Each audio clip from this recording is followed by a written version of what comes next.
the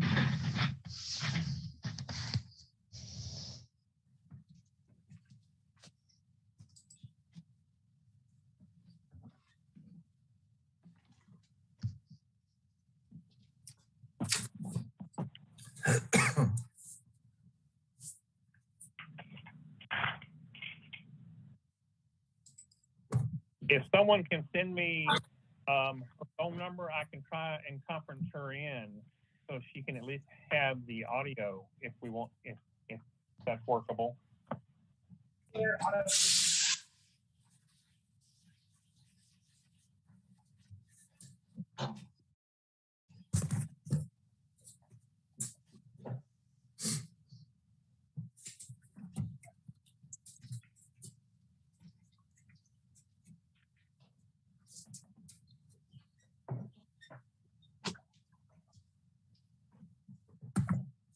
doesn't seem to let you change it once it's already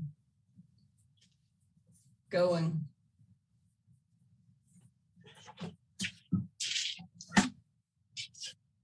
Michael, I'm going to try to conference her in.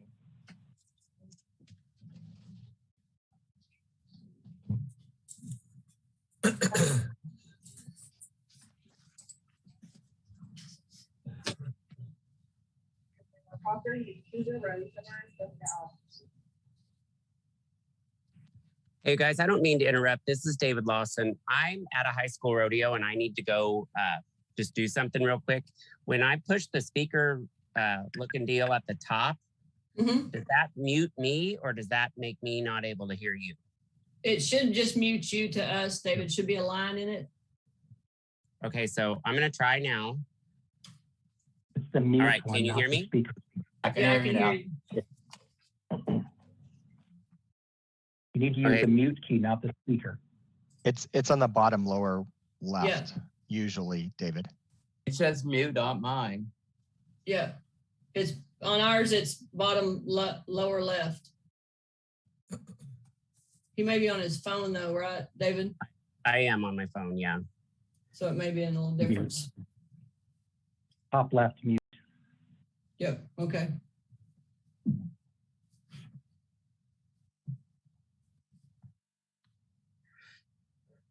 Okay, Mipsy.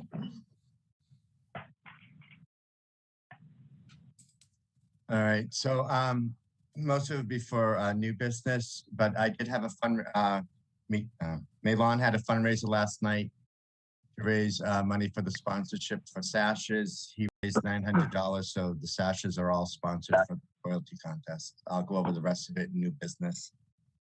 That's excellent. It's a great job. Yeah, it was a good night. Okay, Michael? Okay. I just have a couple of things. We continue to have challenges getting documents received in a timely manner. We did set the requirement for the November meeting for me to send documents out the first week of November, which I did. I did receive the other documents that we needed for our call, and I have forwarded those out to the board of directors as well. I do want to talk about the appreciation awards. We've had some concerns raised. We had a number of submissions and the plaques have been ordered. We had some associations submit appreciation awards for people that are members of their association. And the bylaws specifically says that appreciation awards are for non-members of the association. I think that's likely to be a topic of discussion and probable a bylaw change submitted at convention next fall.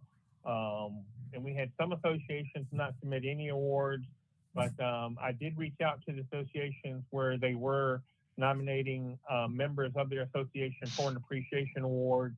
And we have a couple of associations that did order more than 2, and David will be invoicing you for those additional plaques. And I should know the price for the extra plaques next week, now that we have all the submissions submitted.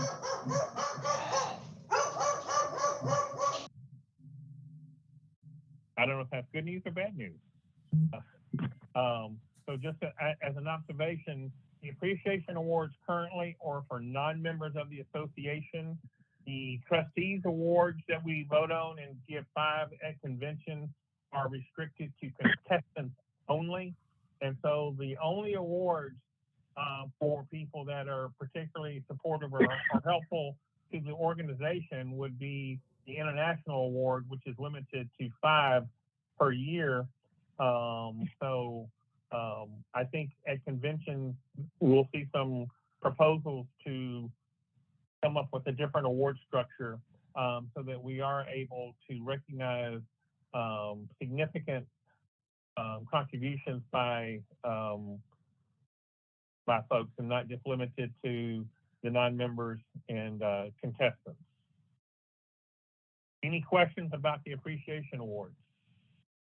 Michael, could I make a comment? This is Judy, CRGRA. Sure. In our situation, the problem with us is our sponsorship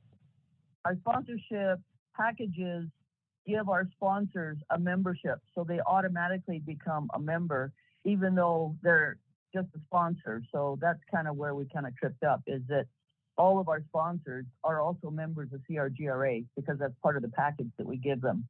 Okay. Okay. So I think that's a great example for us to use to submit a proposal to change the restrictions at convention. I am going to follow up in addition to the people that did have that type of situation and work out a solution. One of the things that we had also looked at was doing an award from the association. Instead of it saying the board of directors of IGRA give this appreciation award to so-and-so, that it could be that association gives the appreciation award to that sponsor or member.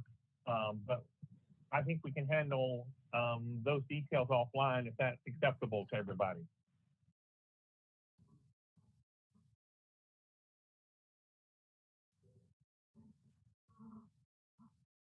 Is that okay?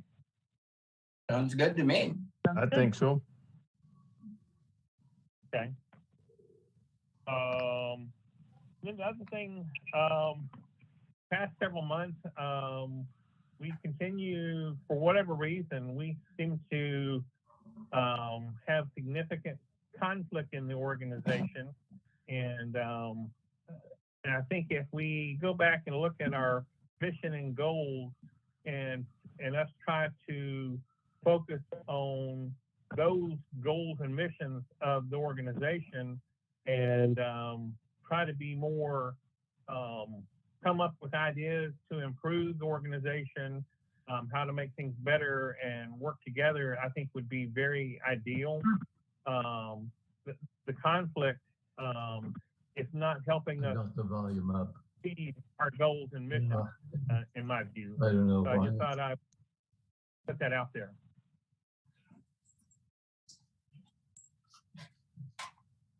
Okay.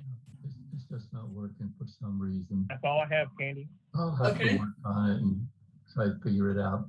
David Hill? Okay, it's not working though. All right, thank you.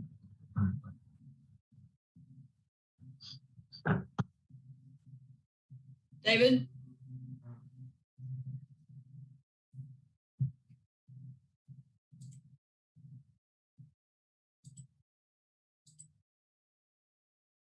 Did we lose David? I'm scanning to see if he still shows logged in. Tommy, are you still with us?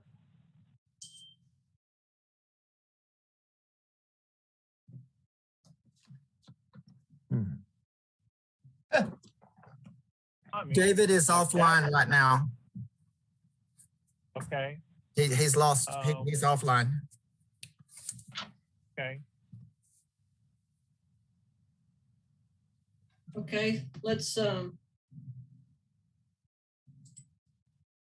we can move on to, I did send out his report, Candy, okay, and his report reflects 2 associations that are 90 days past due on monies that are due to IGRA. I don't know if they have since paid those amounts. 41860 for New Mexico and Canada. I believe that's the insurance for this year. Do we know okay. if that's been paid? This is Judy from IGRA. Michael, our treasurer indicated that he had sent that, but Okay. I'll follow up with him today, so I'll Okay. follow up. Okay. So The aging we can summary follow- on that report doesn't show that. It only shows 1 death from James Talley. Yeah, I think that you're pretty far back. I think both those 2 were taken care of, because I think Brian will tell Okay. you too that theirs was paid Okay. sometime back. I may have printed off the wrong report. My apologies then. Okay. Okay. All right, we'll move to Randy, and then we can come back to David in just a bit. If Evening all, or morning all, I should say. Basically, the only thing I want to cover is trustees, pre-rodeo meeting, post-rodeo meeting.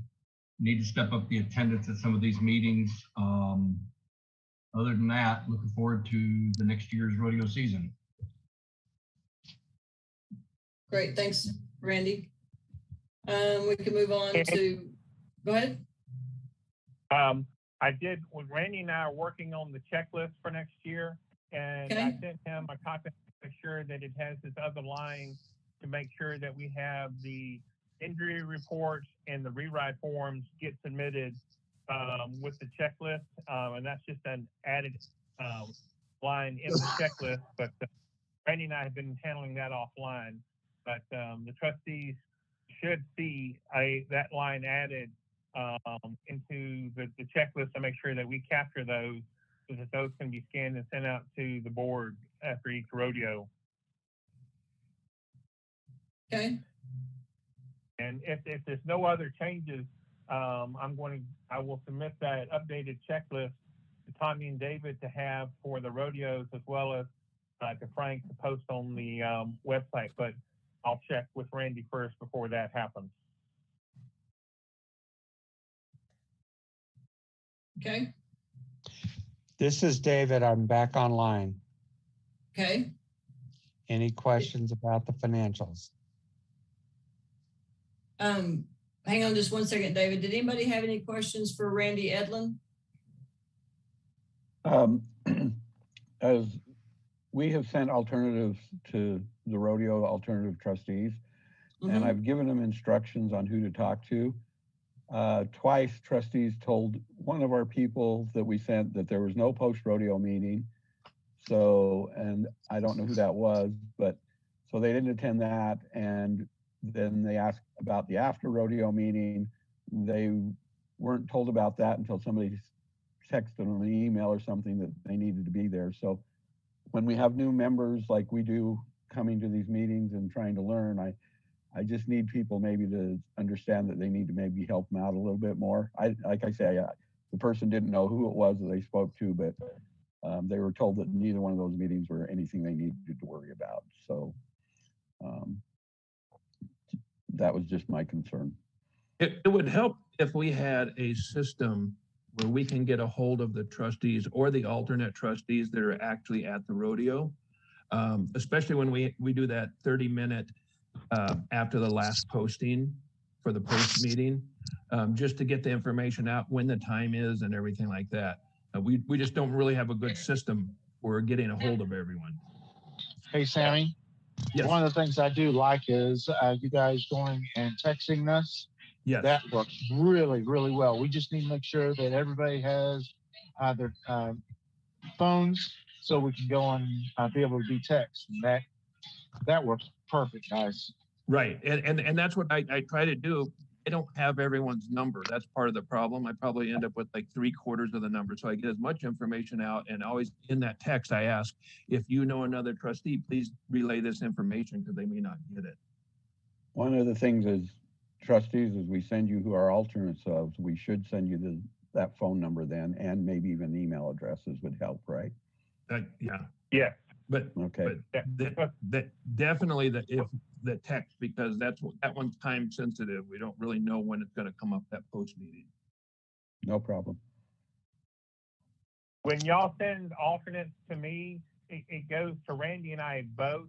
And so when I receive alternate that, say Christy's going to be alternate for Phoenix Rodeo for whatever association, I make sure that information goes to Randy as the chair, and we can make sure that we get phone numbers and email addresses from the association when they say this person's going to be an alternate for us at such and such rodeo. So we can look to be sure that we get a phone number and email address for these alternates. So one of the things that I've been doing as trustee chair is when I get these emails, I put a list together of who the trustees are going to be and who's going to be alternates. And when I email the information out about the pre-rodeo meeting, I copy the alternates in on that email.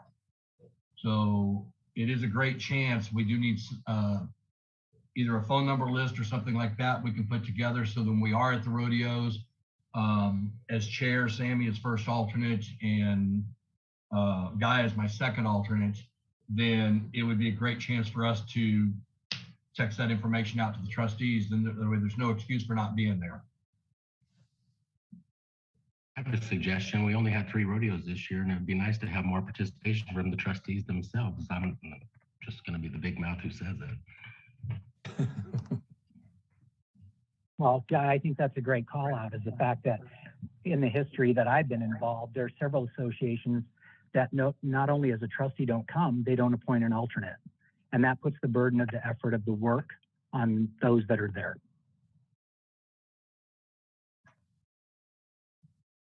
So if you're a trustee and you're not going to be there, appoint an alternate, guys.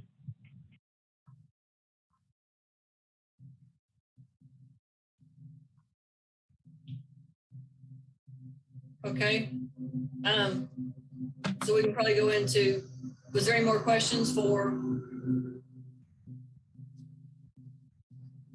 Randy? For Randy?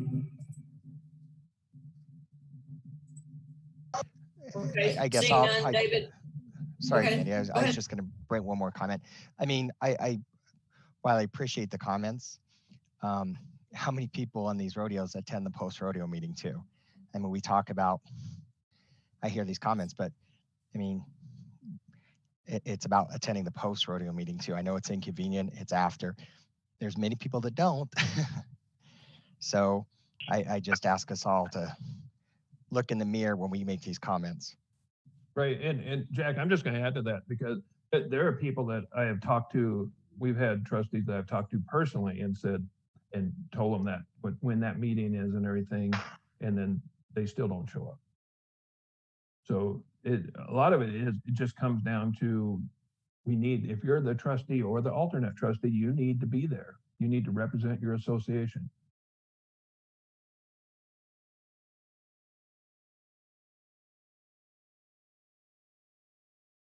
Okay. David, I apologize for interrupting you, but we were just finishing up for Randy, so please go ahead. Are there any questions regarding the financials?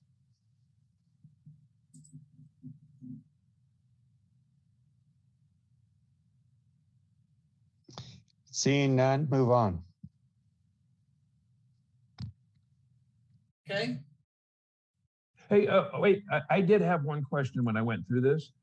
There's, when I'm looking at the line items, there's one that says credit card charge, but it doesn't say what those charges are for. So sometimes it, it may be several $100s. Is there anywhere that shows up elsewhere where we know that's on there, David, or what it's actually for? Okay, every time somebody registers online with PayPal, we get a charge. Okay, so oh, I see. So those are like service fees by PayPal? Those are PayPal service fees, yes. Okay, that makes sense. Okay.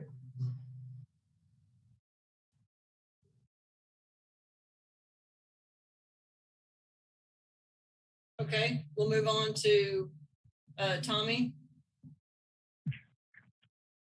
Yes, hello. Am I on?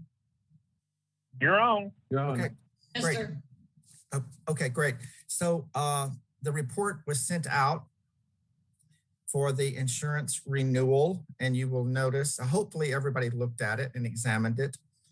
You will see it's significantly lower than last year, of course, and seeing no problems or concerns that I've been made aware of, I recommend renewal as reported.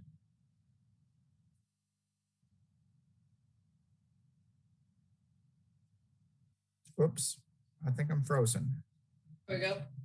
Did anybody have? Am I there? I think I froze for a minute. Okay, did anybody have any questions for Tommy about the renewal? And we have a question for you. Michael Lentz? Yeah, we were supposed to get 3 quotes. Do you have the other 2 quotes here? No, Michael, I don't. I thought it was established that WSI was the most competitive and we would get renewal, was my understanding. Okay, well, we don't know they're competitive until we get quotes from other people, do we? We got quotes previously that established their extreme competitive pricing. Right. Okay. Well, that was for a previous year. I mean, that, part of the point is, I know some things have gone down in price in the last year just because of people needing to realize they need to be more competitive. Okay. So we did not get but 1 quote. All right. Okay. We tried to establish a quote with another company and they never got back to us. That's correct. And we tried to get one from a previous company, and they said they could not compete. Okay. That was Caleb, wasn't it? Caleb said we're out of their league. Yeah. Okay. Okay. Thank you. Any other questions for Tommy? Tommy, was this included in the packet that Michael sent out? Yes. It's Chuck, it's just an email. It's not the quote. It's like an email. If you bring it up, I think it's an email. Andy, can you hear me? Hello? Who? Hello? You? Me? I can hear Guy. Yes, I can hear you. One of the reasons to do these meetings on Zoom was that we could bring these documents up so everybody can see Okay, them. well, hang on. I can't All seem right. to find this one. Can we bring it up? Okay, yep, give me a second. Thank you. And how much was the quote on that? Tommy? All right.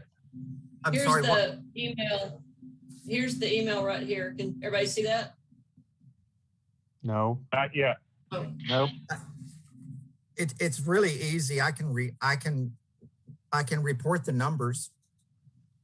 That'd be great, Tommy. Some of us are on our phones. The renewal quote is $57.03 total for 2022 event schedule, 14 IGRA events on the calendar. Rodeo liability coverage for association producing a rodeo is $407.35. IGRA hosting finals and convention association general liability is $250 per association optional. IGRA directors and officers liability coverage is $1,283. Did I get it all, Tommy? Yes, ma'am. That's all of it. And any association D&O is on a per association application. It will vary depending on the association, a little. But so that D&O 1283 is IGRA D&O for this board, this seated board. Okay. Did that answer, Guy, did that answer your question? The only question, I didn't really have a question on that. I just was I thinking. know, I'm gonna try to. Find the information, so as we go through these reports. I will. Our I'll do secretary my. or somebody could bring them up on the screen. It would probably help a lot of people. I mean, I have them. Right. In I'll do my best, okay? All right, so we need a motion to accept the renewal of the insurance. Motion to accept. Jack, was that you? Yes, ma'am. Okay. David Hill, second. Okay. Candy, one final thing, if I may, everybody to understand, this is January to January. This renewal is January to January, and that's what our goal was to get back to the calendar year. And that's what this does. Okay. All right. Any other discussion? Tommy, I got a quick question for you, if possible. Okay. You there? Yes, go ahead. Yeah, when we make this payment to them, do we pay it in a full amount at one time, or is it a split payment upon each rodeo? No, the renewal, Dave, if this motion passes, Dave will pay the entirety, and then he will invoice each association, rodeo. He will each rodeo association $403.35. Oh. Okay, thank you. Yes. Okay. Any other discussion? All those in favor, say aye. Aye. Aye. Aye. Aye. Opposed, say nay. Abstentions? Okay. And I think next was the corporate audit. So Michael, report. hey Michael, this is Mark Christensen real Yeah. quick.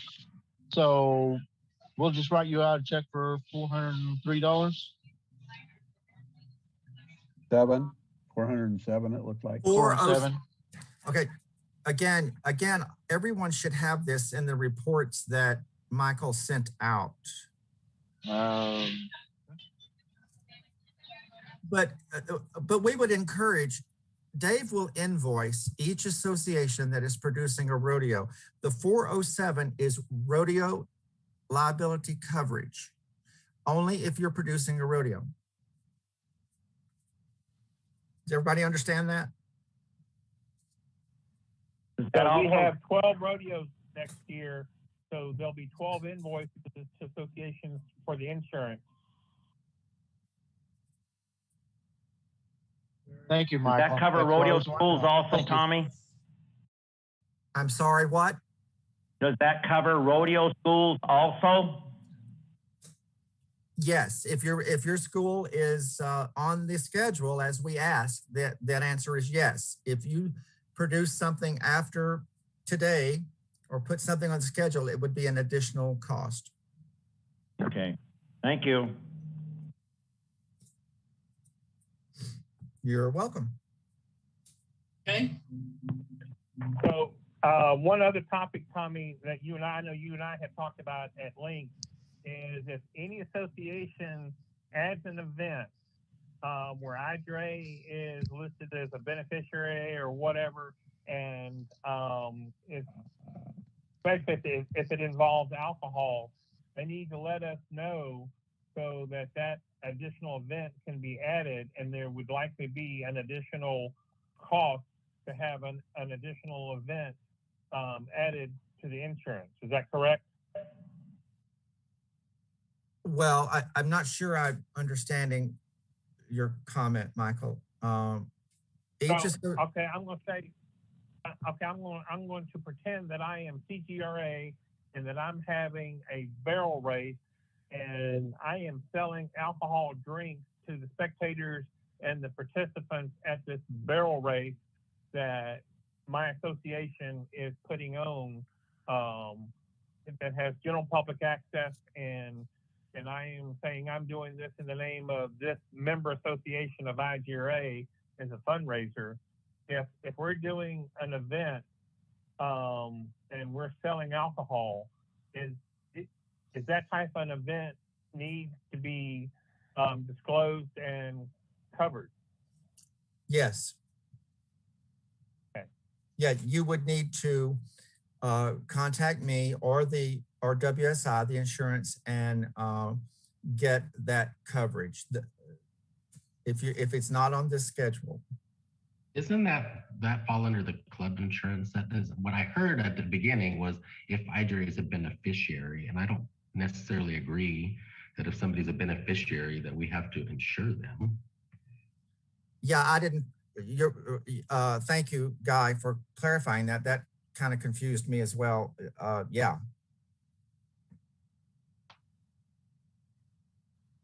The club coverage. Okay. The club coverage that's mentioned is exactly what that way as it has been in the previous years or year. Pride Fest, if you're doing a fundraiser somewhere, club coverage is going to cover CGRA, NGRA, on down the list.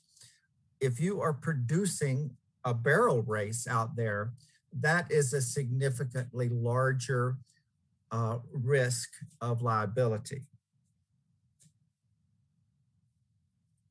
Does that make sense? So the Pride Fest, whatever we're talking about, that's that $250 optional association general liability, right? That's correct.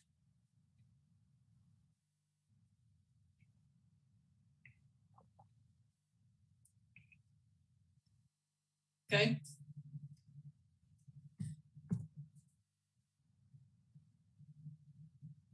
Michael, it looks like is that your screen? I can fix that. Thanks. You can certainly, if you want to do that. That was fine. I didn't mind you having that. Yeah. All I right. thought I'd already closed out. That's fine. We can share and you can bring up documents too. Yeah. I'm fine with that. Okay, here's the corporate audit report. Does anyone need that read, or did everybody?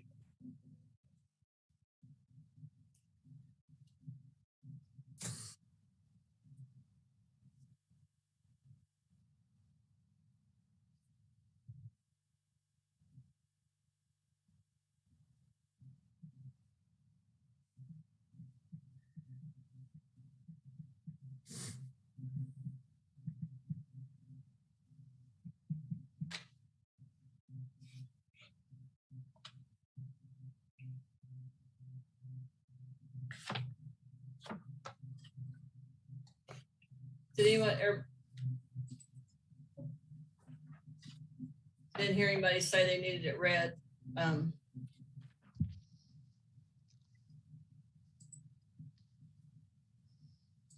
I move that we accept the auditor report. Second by Nipsey.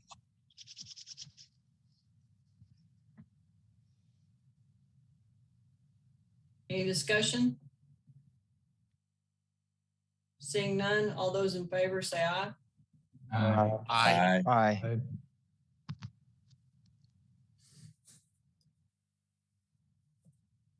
Opposed? Abstentions? Okay. Let's see. I think on the budget, we're gonna have to hold off on that because we haven't got together on that one.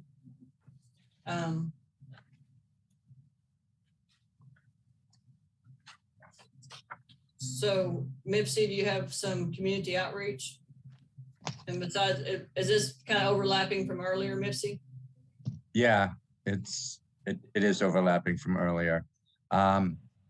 I really don't have anything except for that fundraiser last night. I know we have another fundraiser coming up in December.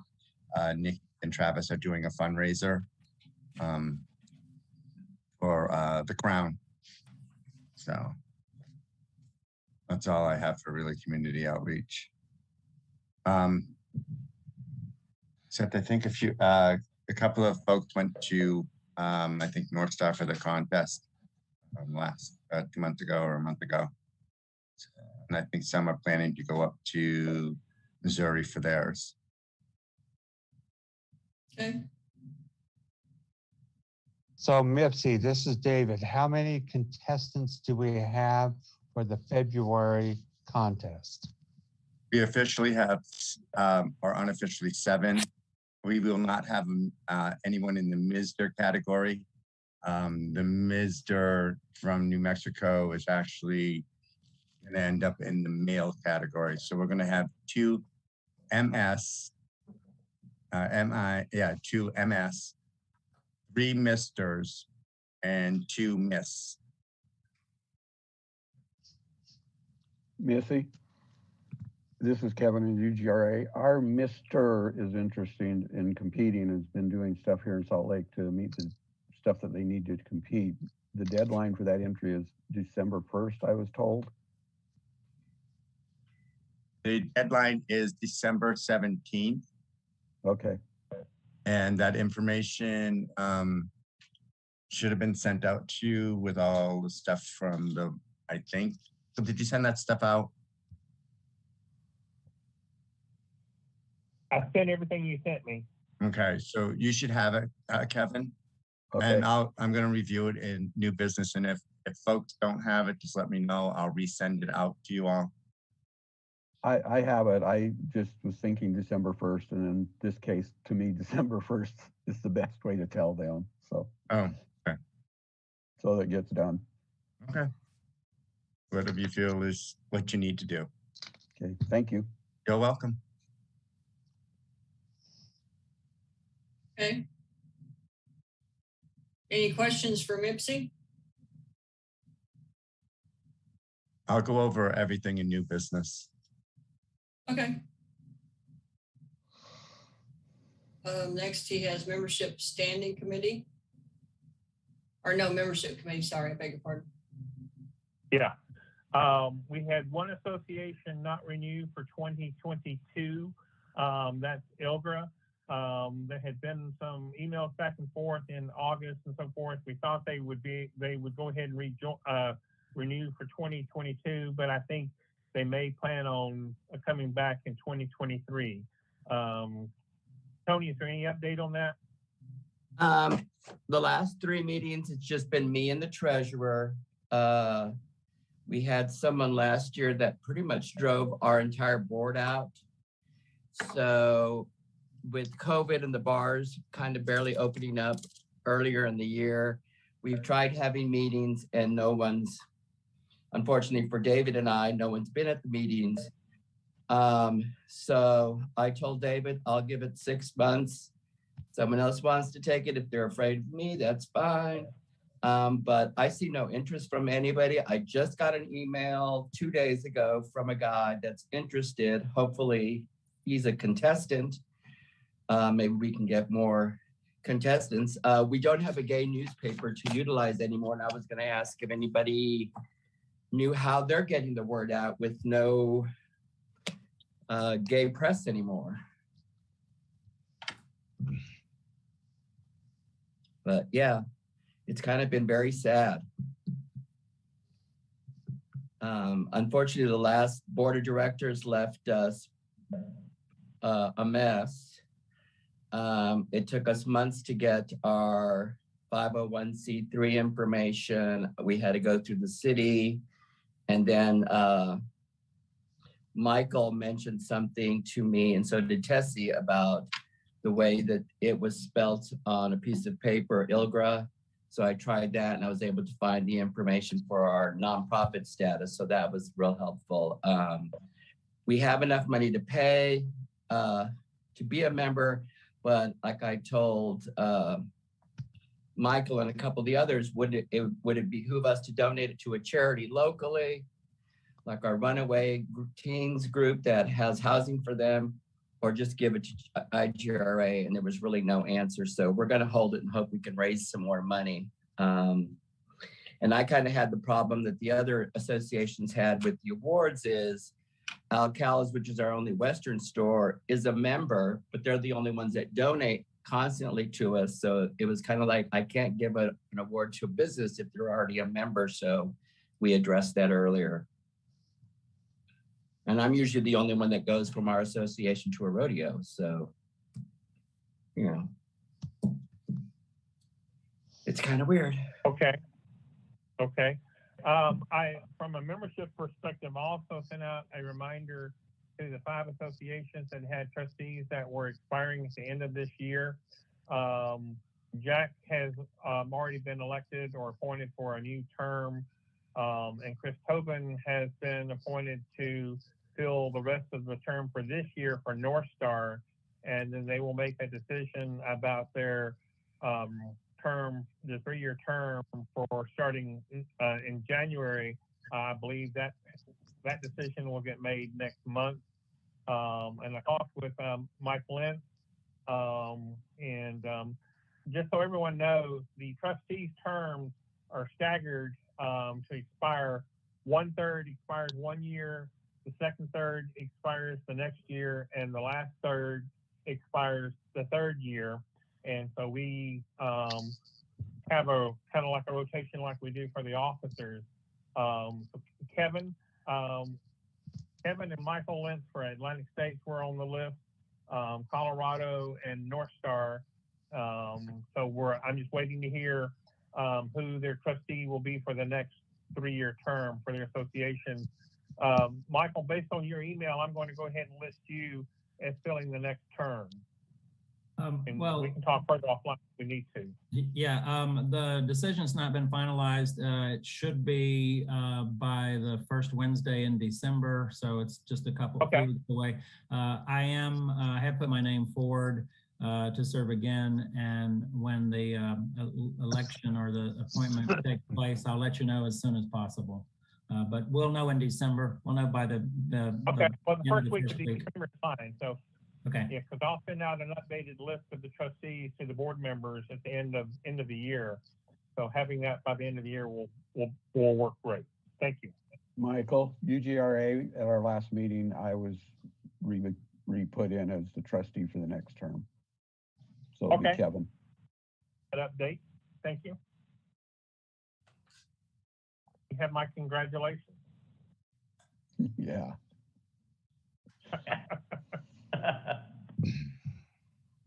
Okay. Thank you, Candy. Yes.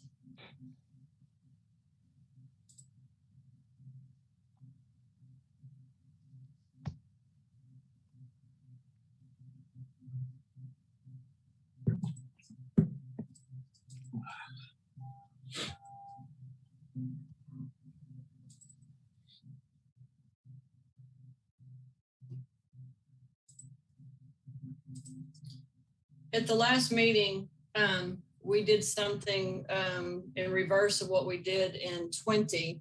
When we rolled the year in 20, we had Benjamin do all the docs for us and everything. And then at our board meeting, we voted and then got with Benjamin to clean up everything that we did. So I think everybody's had these for a week or so, right? So yeah, this was the cleanup, simply the cleanup that matched our roll of 2021.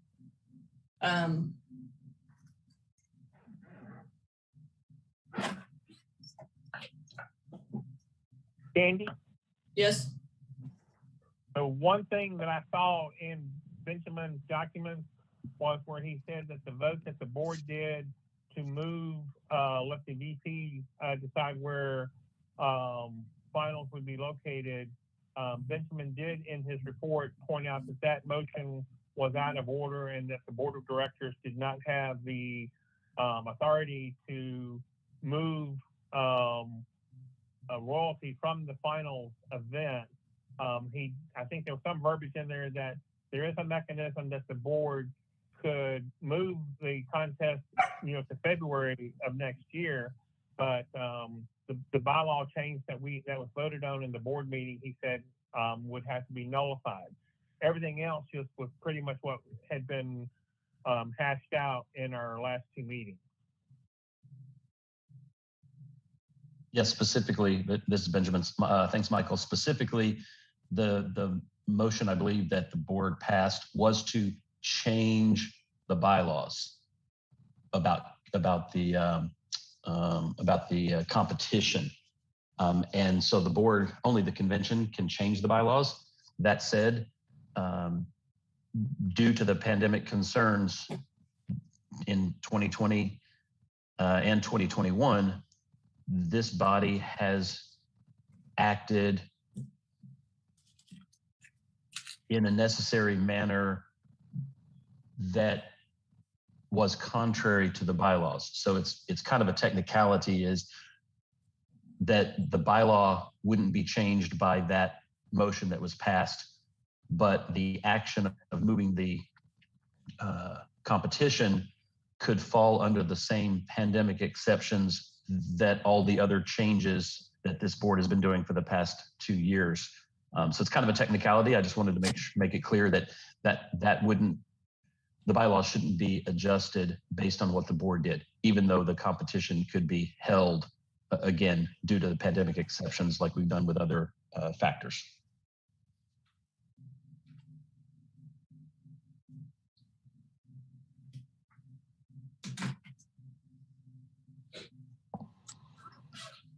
Okay, do I have a motion to accept Benjamin's document? Oh, I thought somebody had their hand up. Yes, so moved. Okay, is that Michael? Yes. David, second. Thank you, David. All those in favor say aye. Aye. Aye. Aye. Aye. Opposed, say nay. Abstentions? Okay.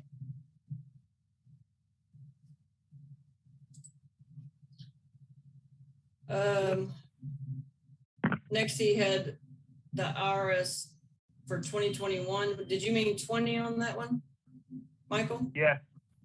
Okay. I did. All right. And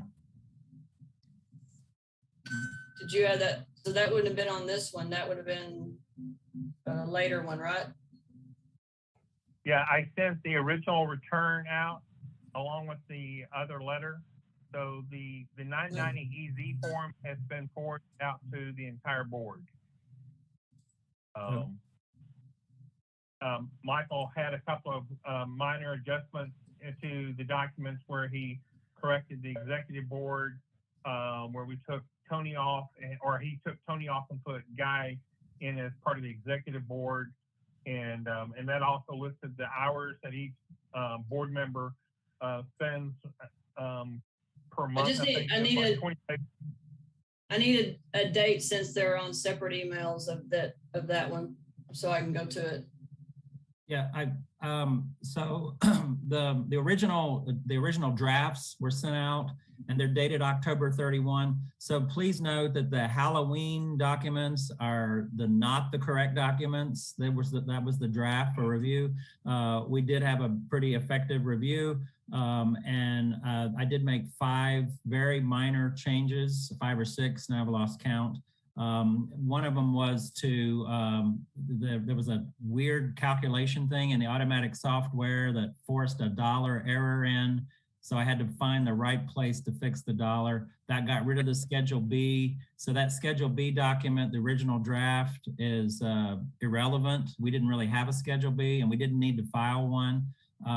Actually, I got 2 things crossed there. But the November 11 dated documents are the ones you should be looking at. And that's really just the tax return and the receipt for delivery. And that receipt for delivery has, like in blue, a blue banner across the top said Form 990 online. And so I think that's everything. And yeah, it is 2020.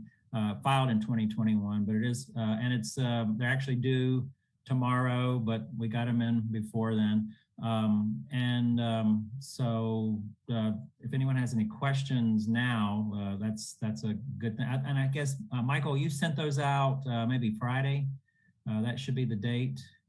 Either Thursday. Yeah, I just on Thursday the 11th. Thursday the 11th. Okay, and that's the date on the document. So make sure 11/11 is what you're looking at when you look at our actual filed documents. And again, the Halloween document was a draft that ended up being corrected. Very minor corrections. Okay. So do we need a motion to accept the 11/11/990 form?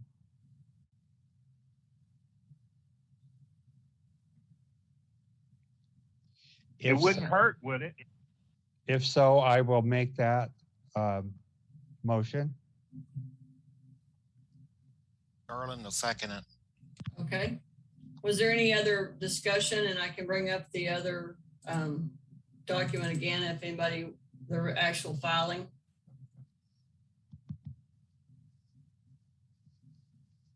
Yeah.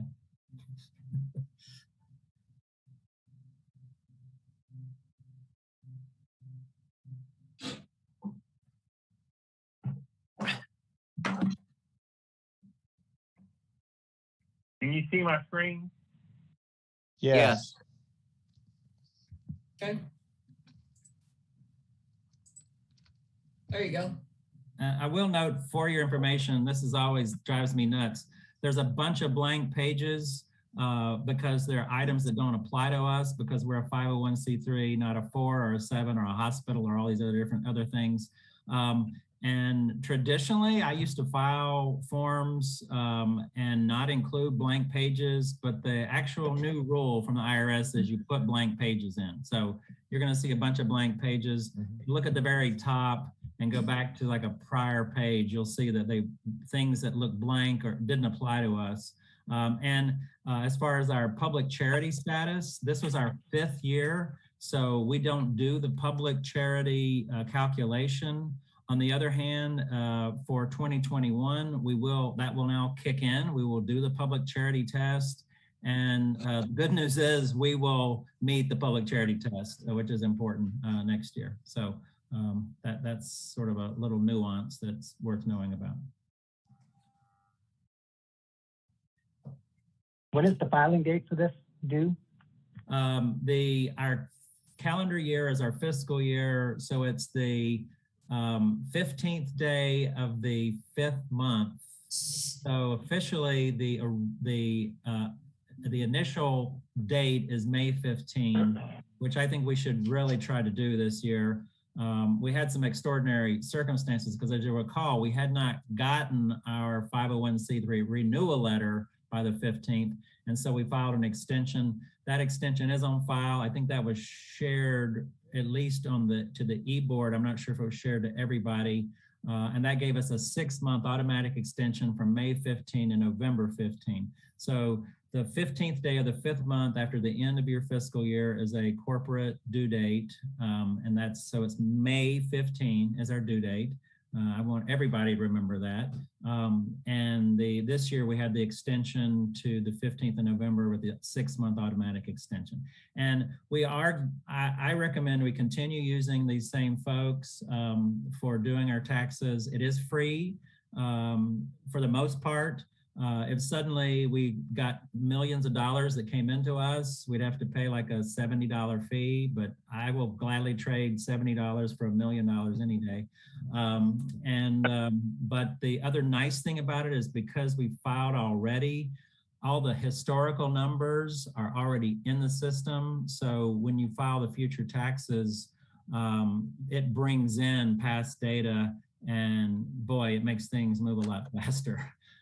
So that's a nice feature of having a service that we can use. These folks have been around a very long time and they were set up as a nonprofit and that's how and specifically for charitable groups. So they're a nonprofit that serves other nonprofits to allow you to do your taxes, get them in on a timely basis, have a automated system, have automated receipts. So we have proof of filing. That's where we got in trouble with our 501c3 is not having the proof, even for things we know we did. Now we get these fabulous proof of filing receipts from IRS as well as the 1099 folks. So I would encourage us to stick with them and continue using them. So to answer Pork Chop's question, the 2020 990 EZ form was filed end of last week, and we have received the confirmation from the IRS that our 2020-990 form has been filed and acknowledged. Yeah, and it says congratulations. If you look at that first page, the receipt page, the one that's got the blue banner at the top, the last item says accepted by IRS and congratulations. And boy, you know, I was ready to pop the champagne. There you go. So you see the history of that filing, the last section of it. And you slide down to the bottom and you'll see that, yeah, there's our checklist. There's sending in the stuff. There's sending in the signature, and then finally delivery status accepted by the IRS. That was so for our 2021 return needs to be completed and filed by May 15th, correct? That's the due date. If we need an extension, we can get one. There's no need for a cause or anything, or no test. You just ask for the extension. Years ago, there used to be 3-month extensions, and you could get 2 of them. And maybe 10 years ago, they said, we're just going to let everybody have a 6-month extension if they want it. So the rules have changed in the last decade. But no, May 15 is our official due date. And in fact, you see some weird things when you're filing in this system. It says your return is late, quote unquote. Do you want to put an explanation in? And then there's a footnote that says, if you actually file for an extension, it's really not late. Don't worry about it. It's odd that they do that, but they do. Michael, without us having finals or anything like that, is there any reason not to be able to complete the filing by like the end of January or something? Or is there anything else that we need to wait for? Okay, so the only thing we need is the only things that kind of change each year is our financials and our board list. Because we didn't have a convention and we didn't change bylaws, there's no issue there. So if we have a December board list by the end of December, and we have the financials completed, and closed out within a few weeks of the beginning of January or by February, there is a possibility we could be ready before the Form 99 people are ready, because they have to create the new software for this year. Because we're a calendar year, most people fall into that category. So we could possibly get ahead of them, but we do want to make sure our financials are complete. So if there's some weird things hanging out there for David at the beginning of the year, we do want to give David time to make sure he feels we have final numbers, and then we can go ahead and file. Yeah, we can file pretty quickly. It's the hard part, like I said, having all that data already in the system now, and we've gone through one clean cycle of everything with the same group. It'll make life much easier for 2021's reporting year. Yeah, so we can move quickly. That I can't envision any reason we would need an extension this year. Last year, we had to have an extension because we had to wait to see what was happening with our 501c3 status. Okay. All right.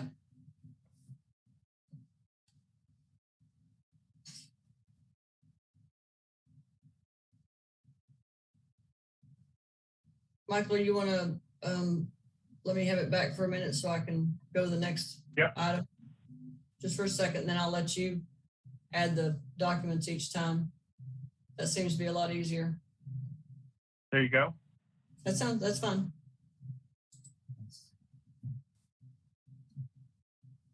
Did we finish our, there was a motion, did we finish our vote on that?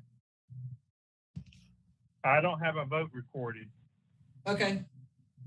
Any other discussion on the filing of our 2020 taxes? Seeing none, all those in favor say aye.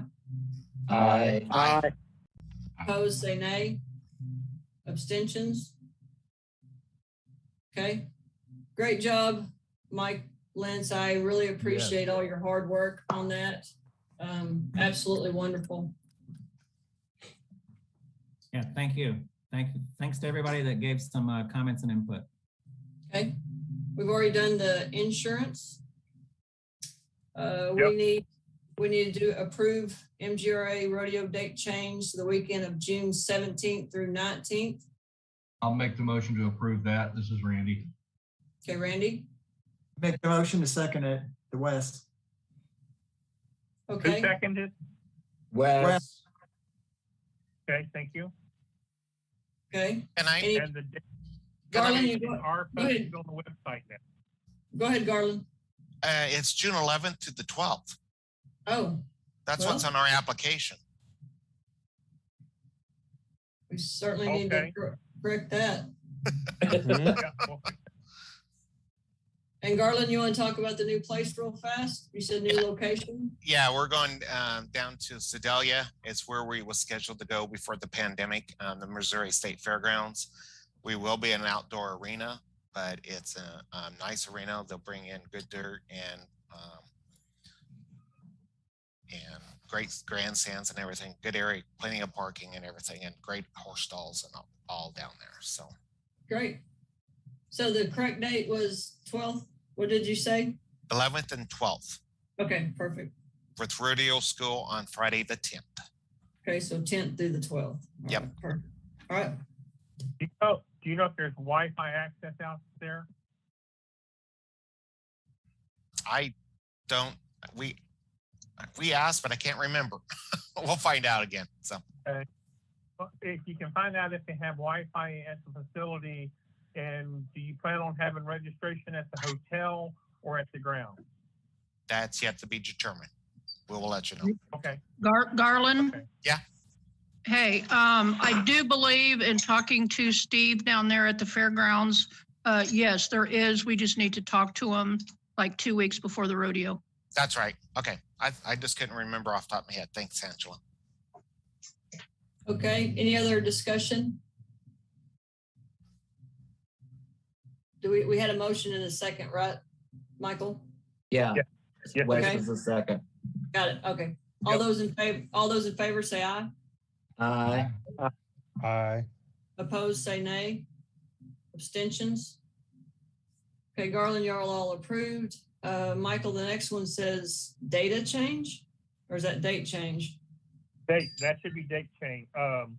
Approving the date change for Oklahoma. We had been waiting on a location for the 2022 Oklahoma Rodeo. So they aren't doing Memorial Day weekend? It is Memorial Day weekend for 2022, but we don't have the location. They had not given us the location yet. David, do And y'all Michael, have the location? Yeah, Michael, this is David Hartwell. I'm sorry, I thought we had gotten that to you. It will be the Oklahoma City Fairgrounds, same as usual. Oh, okay. Okay. And it's just an approval of the Oklahoma Gtra Rodeo for Memorial Day weekend at the Oklahoma Fairground. Okay. Any discussion? Well, actually, we need to have a motion to approve. Motion to approve. This is Jack. Jack, okay. And what are the dates? Memorial Day weekend. I'll look at the calendar real quick. May 27th and 29th. Okay. That sounds right. Yes, that is correct.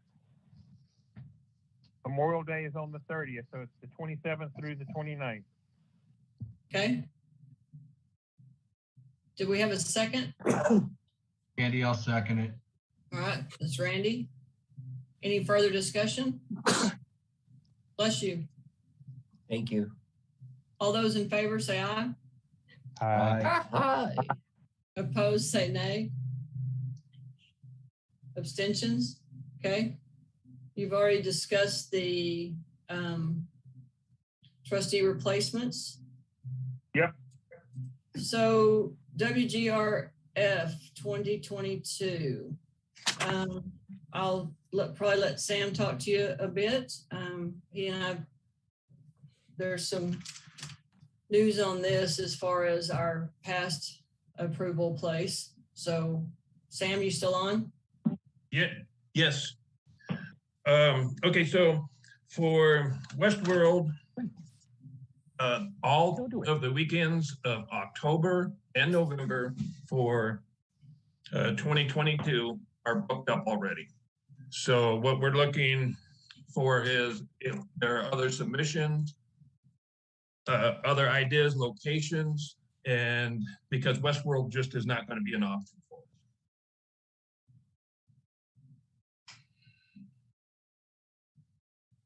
I know we talked, New Mexico is interested. There's a possibility of Las Vegas. There's a possibility of there's several possibilities out there, but nothing has come across yet anyway. So that's where we are on WGRF. So everybody, what we're going to do is there's 3 or 4 proposals, and I think what we'll do is if everybody wants it sooner than the first quarter board meeting, then I'll call a meeting once we get everything where we can all look at it just to get started. If not, then we can decide it the first quarter board meeting. But as Sam said, we have 3 or 4 things going on that I want to make sure that we have all the numbers and everything before it's presented to the board. And I would suggest just timing and planning out and everything in the way that everything is being picked up right now, that we would try to have a meeting before Q1 for us to decide. Okay, Sam, as soon as we have all those, then we'll call a board meeting so that we can get it done. Okay? Perfect. All right.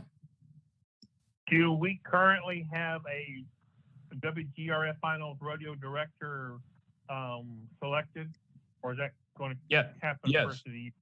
No, we it was a board meeting, maybe 2 board meetings ago. We had voted in Boogie. Okay, that's what I was thinking. Okay. Okay. And do we have a complete list of committee members for WGRF? We do not have that right now. Okay.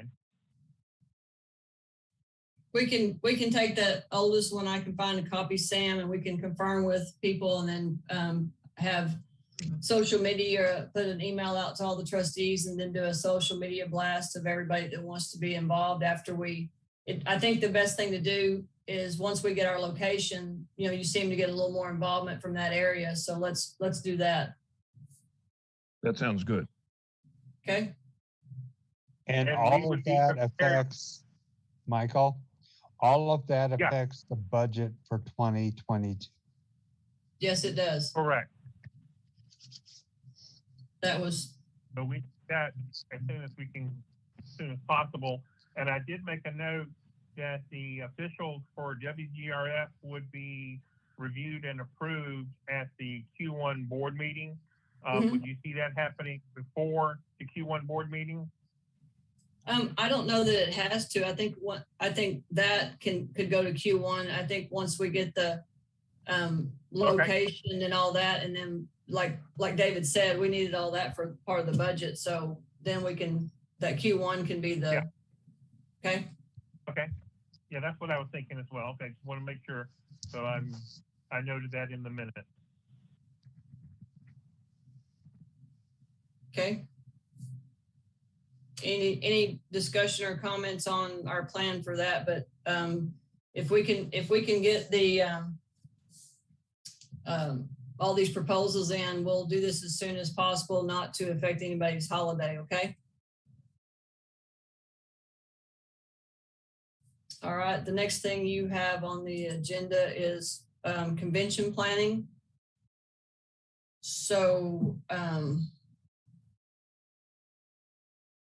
we can get some newer proposals. Anybody that wants to, we can certainly look again and see what 2022 holds for getting prices and everything.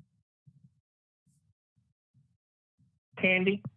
Yes. A friend of mine is in the hospitality industry, and I was reaching out to him. They have a facility, a big hotel in Fort Worth. They also have hotels in Irving, but the Irving hotels are not suited for our convention. But their hotel in Fort Worth would have a big enough ballroom and meeting room for the committee meetings on Friday. And I'm getting a quote from him. Hopefully, I think it may be the end of next week or the first part of next week. Of what they might be able to offer for us in Fort Worth, just as an option to see what we can do. Okay. Candy, what does the timing look like on that for requirements of having submissions? CGRA has oh, sorry. Go ahead. Go ahead. CGRA has created a exploratory committee to look at hosting 2022 convention. Okay. I how about Q1 sound okay? Because that's what, like I had the one from here, Jack, but when we, like had all the prices and we, several of us can, send something in, but absolutely, I think that's a couple months, right? So yes, ma'am. Maybe a little bit more. So it should give everybody plenty of time. But when we looked at it versus not being able to, the sponsorships and things like that, I think everybody made the best decision. I know everybody wants to get together and have a convention as I do, but I think it's best for us to move towards the 2022 venue and see what we can do. And I appreciate Michael looking at that as well. And then I'll get the one from here local, and then that's certainly CGRA. That way we can see what the best thing is, and then start, once we decide, then everybody can kind of help out and start working on the sponsorships, because we certainly want to make sure that whoever hosts it, is whole on getting paid for putting on convention. Absolutely. Yes, ma'am. Thank you. Okay. Once again, one thing for everyone to keep in Michael? mind is that, yeah. Once again, this greatly affects the budget. Is IGRA putting it on, or is the association putting it on? Okay. Correct. And the other thing I was going to say, Candy, is a reminder to everyone that wants to put in a bid for convention. Convention cannot be, I think it's either 14 or 17 days from the end of finals. So whatever date we come up with for finals, we've got like a 2-week blockout for convention per the bylaw. So okay.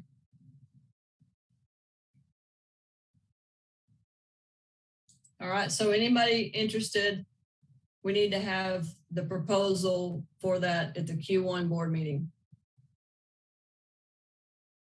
And it looks like there's probably interest. Go ahead. Can we agree to have those proposals submitted by the end of January so that I can get them submitted to the entire board to have a proper review of? Well, wait a minute. Why would it be? Is there a reason we can't have Q1 we haven't decided the dates on the Q1. What if Q1's in January? Okay. Which I think would be better for this if we've got to clean up some of this stuff. So I would say by end of year, right? Does that give everybody? That should give everybody enough time, right? From this date, it gives you that 6 weeks. Jack, does that sound good? Is that fair? Yes, ma'am. That's enough time to look into it. Absolutely. Okay. All right. All right. Any other old business that I've missed?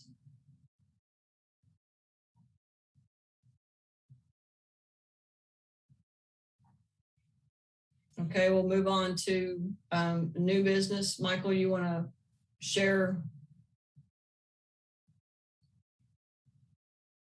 Okay, just a second.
Being difficult, just a second.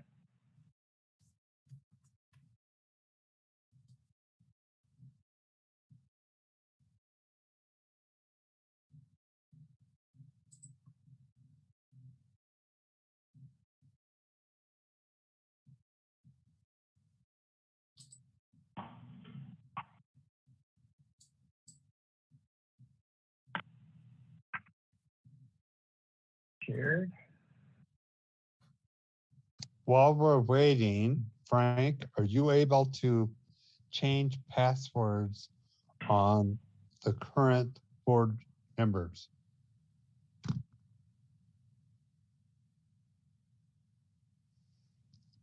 I sent you the new email and passwords, and you still can't get in?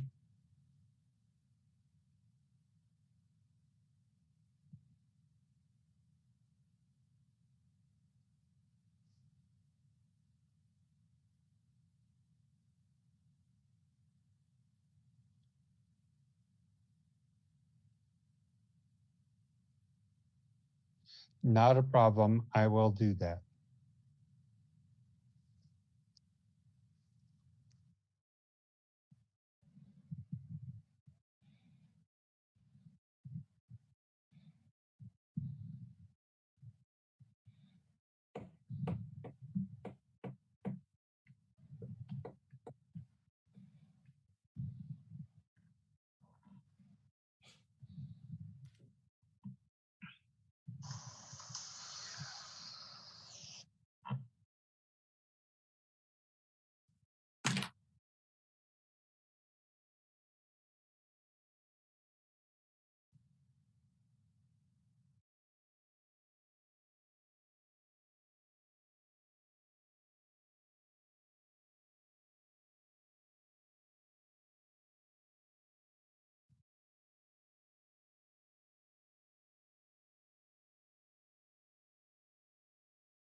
We just need Can the you one see that my says, screen? yeah, but we need the one that says clean scan. It's the what now? We're on the 2019, the clean scan that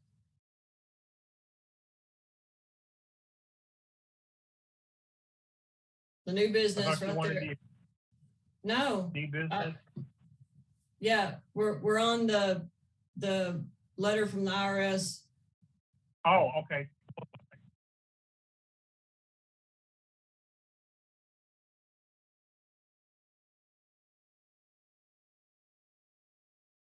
See it?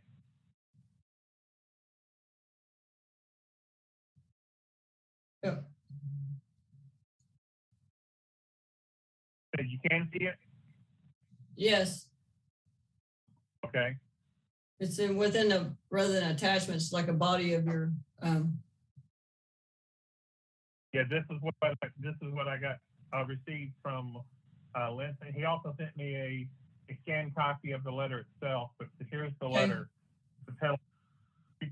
You're looking for the penalty letter, right? Yes. So David, have you received the original letter to this? Yes, I have.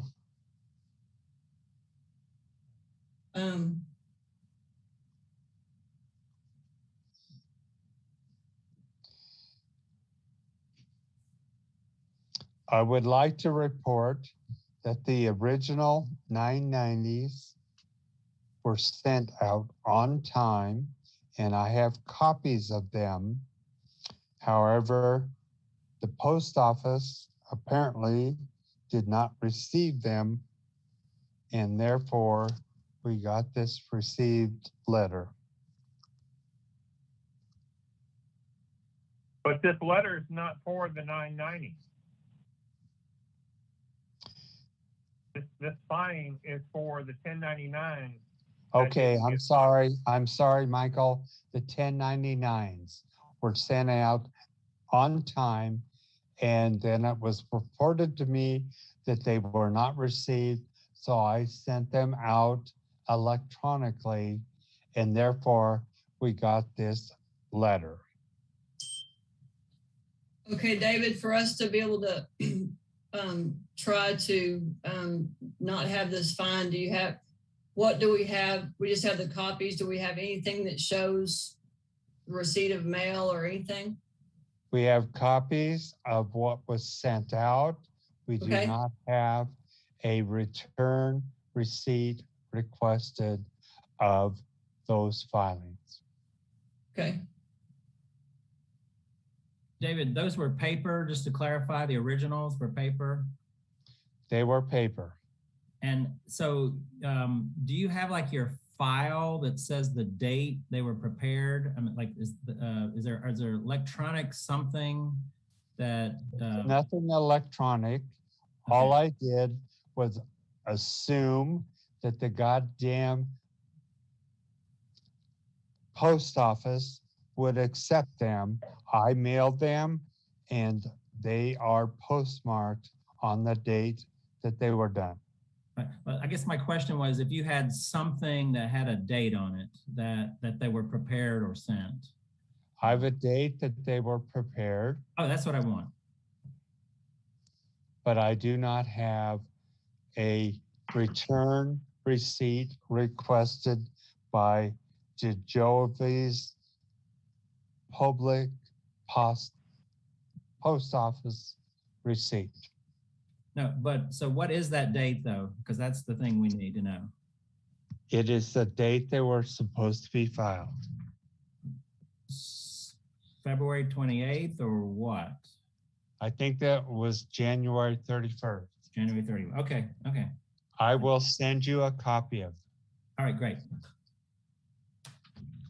Could we provide a signed affidavit or something in lieu of a receipt of mailing? We have nothing. No. You get a signed affidavit for you saying that you affirm that you mailed them on that date and the post office lost them. I do.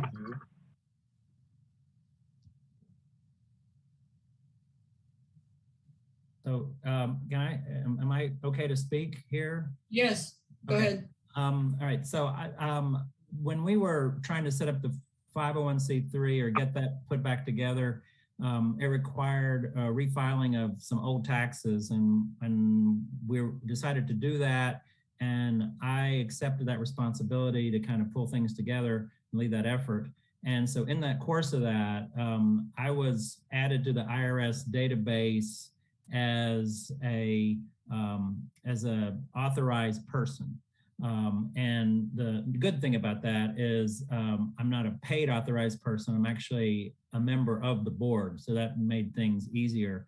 And so that's the reason my name appears on this letter, my home address, is because I'm an authorized person. And the IRS strategy there is if they would send things out twice. They send it to our official address and they send it to the authorized person when something like this happens. That way we have a backup. So it gives us some protection if there's an issue somewhere with somebody being incapacitated or something.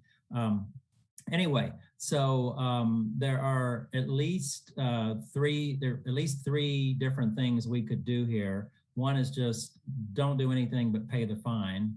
The second is to provide evidence of filing and dispute the fine. Based on what we went through with the 501c3 status, it has to be something that's a kind of a government type document. For instance, a postal receipt. Our statement probably is not sufficient, but that goes to our third strategy, which is to say, here's our explanation of what happened. We know it's not sufficient evidence for you to automatically eliminate the fine, but we're going to ask for, and this is the key legal word, forbearance. And in that forbearance, we can express that this amount of fine is a burden to our organization and that we want the fine reduced or eliminated. And historically, for this amount of money, it's a lot of money to us. It's not very much money to them. And so we can ask for forbearance. And we also in that forbearance request have to say, we have mechanisms in place to make sure it doesn't happen again. That's a very important part of it. And so that's another strategy for how to deal with this. So that's the way we could get relief is through forbearance. There may be other strategies that someone else wants to propose, but personally and professionally, I would recommend the third strategy. By the way, I've helped some folks with forbearance before, a couple of organizations, and have been able to get relief.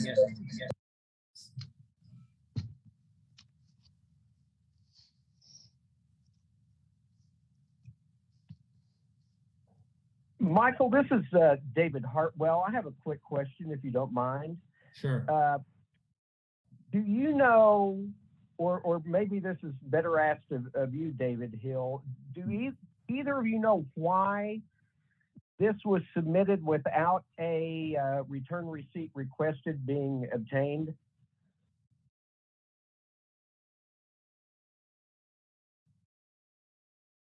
I would not have the answer, so we'd have to hear from David on that.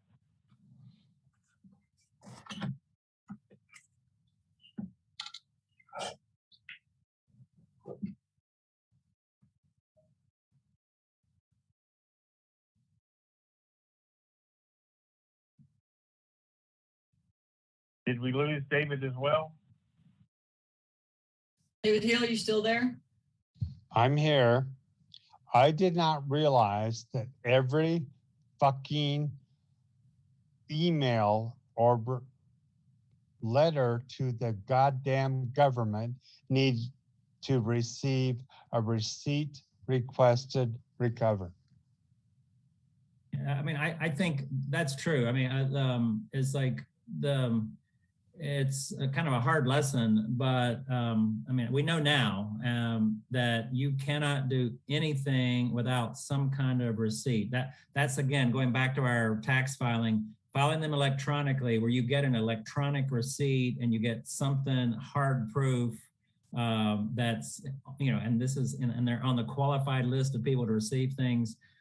That's really important. And I encourage everyone to make sure you do this with your personal and organizational documents with the IRS or any state agency. Make sure you have proof of the date of filing. I agree. I think David wasn't quite aware of how important that was, because I'm assuming we never had any problems before. You send it off and it gets received and everything's okay and nobody raises a stink. And until you have a catastrophe, you like, oops, in retrospect, we can say, yeah, I mean, we're going to be doing paid receipts or electronic receipts on everything. But I don't think that heightened awareness was there. I think it's there now, right, David? It shouldn't be necessary to pay $78 for everything you mail. I mean, the post office sucks. We all know that. So. Yeah, we had a lot of trouble with the post office in the last 2 years, a lot. And I mean, I've had a lot of trouble with the post office in the last year personally. I mean, lots of mail that disappeared in an attempted forwarding order. So if we update our treasury procedures to always get electronic receipts or return receipts for filings and correspondence with the IRS would be a good part of our standing procedures to always do when it comes to filings with the IRS, it sounds like. Well, that's a documentation of the process, but I don't think there's any question. We all know at this point, get a dang green card, file a receipt on everything. So every quarterly report that I have to send, I have to go down to the goddamn post office and get a research commission report. No, you don't, because what you do is file these reports electronically, and then you can get the electronic receipt. So that's and indeed, you know, the IRS has halted all paper filing of 990s. Officially, the rule is there will never be 990 paper file allowed again as of like 2 years ago.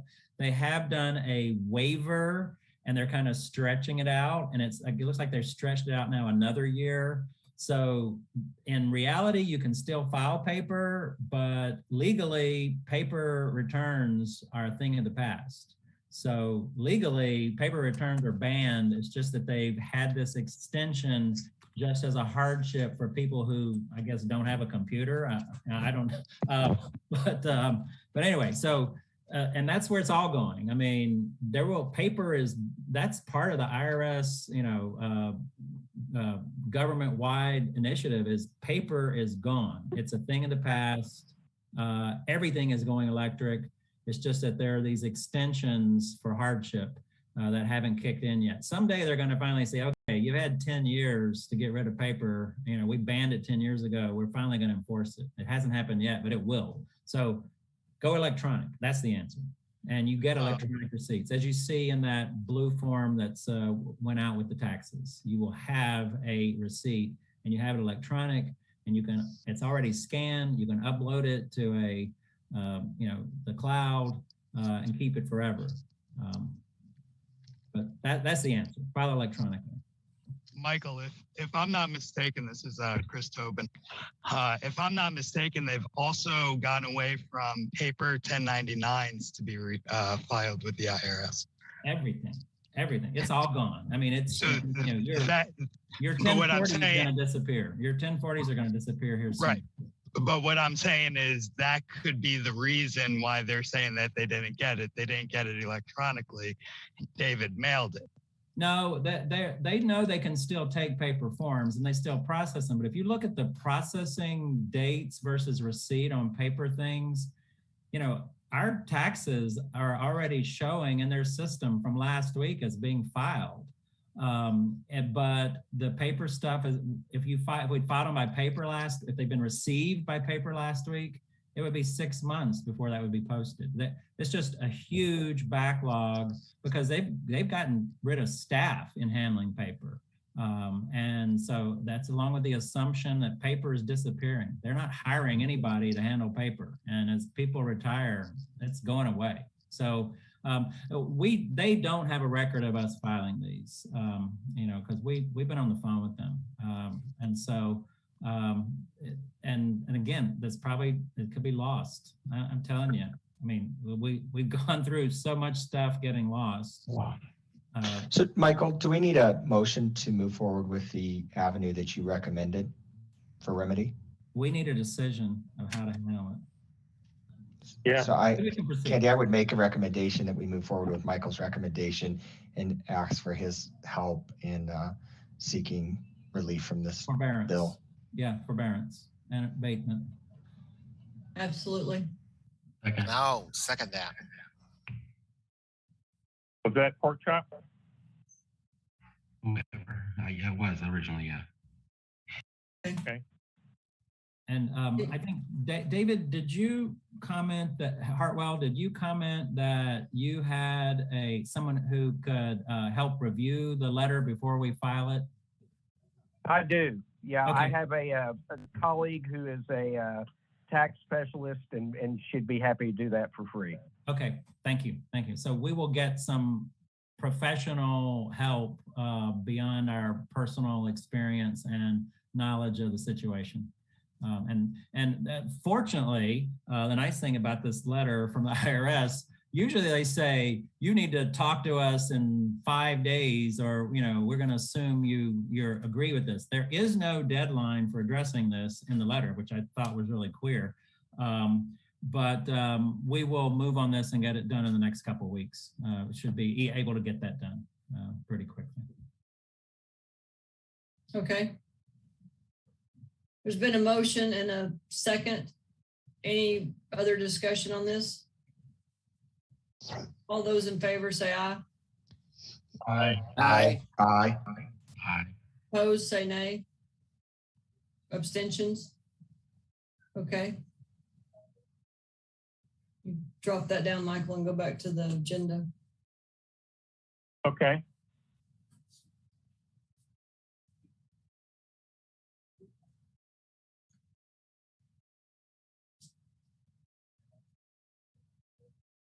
You want me to grab mine or you want to go to yours?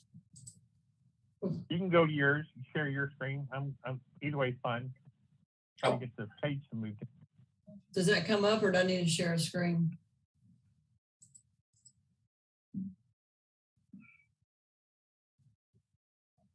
I think the next thing we had on there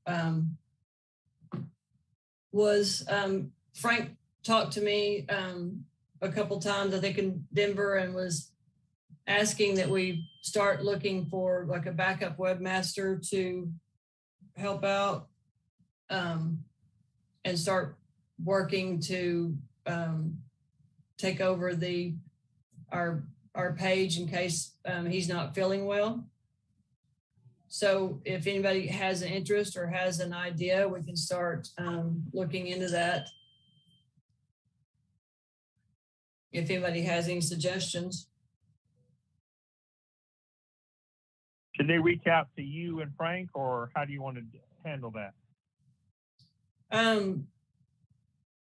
Probably me, and then I can get with Frank. We would need to see the person's experience, and if we certainly have someone within our associations, it'd be great. I probably will get with Frank after this and see what he has for suggestions as well. Okay. I've captured in the minutes that we're going to ask anyone who has interest in helping as a webmaster on our site to let you know, and you'll reach out to Candy, and you and Frank will review their capabilities or whatever.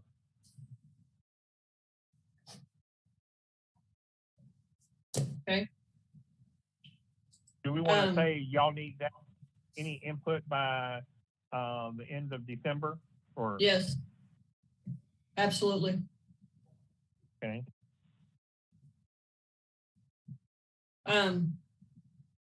Next on the agenda is that we have lost any kind of list of the membership standing committee.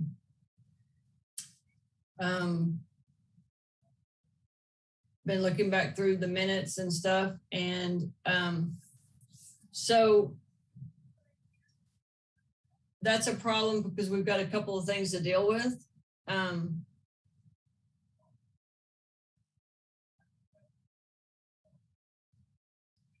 And I don't know if even it's been so long ago that we, like met and everything went through the roles and everything. Is I think most everybody would have rolled off of it, but we've rolled the years. So we've got to come up with a membership standing committee.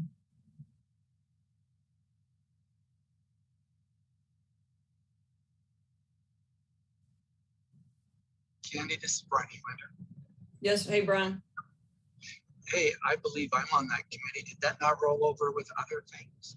Yes, sir, but I remember that, but there's not a list anywhere. So I'm hoping that people that believe that they were on it would say something like you,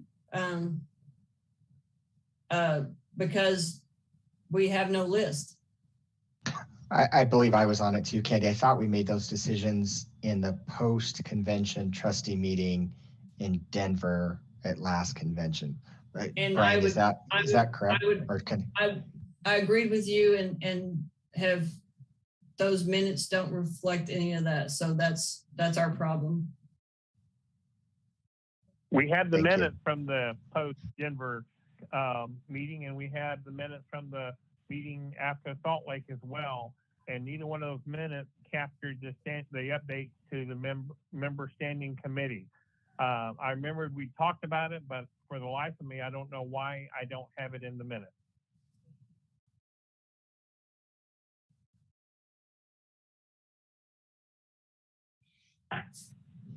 Can you see my screen? Yep.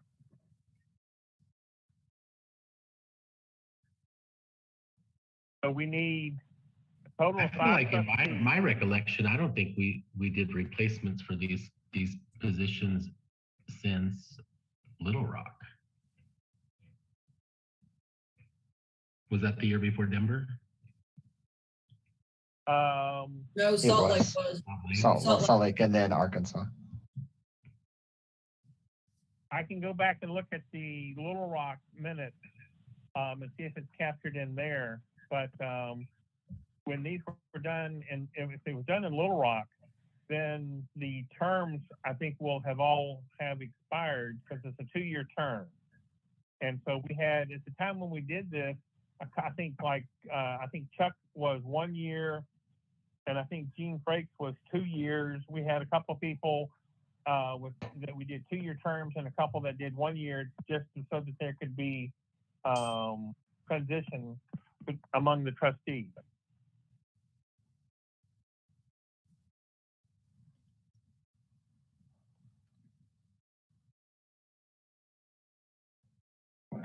That rings a bell, Michael, that we did some staggered 1 year and 2 year.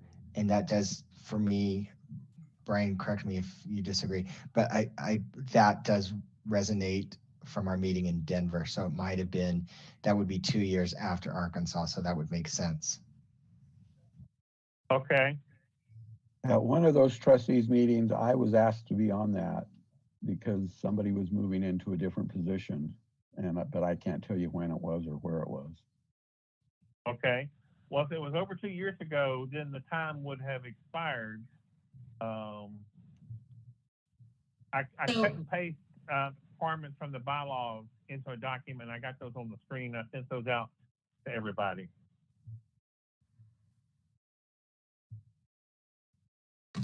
I remember Jack and Brian and Gene and Kevin. Yeah, it wasn't me. Okay, so right. To resolve it, since we don't have anything, do we want to elect the trustees now, or how does everybody want to handle this?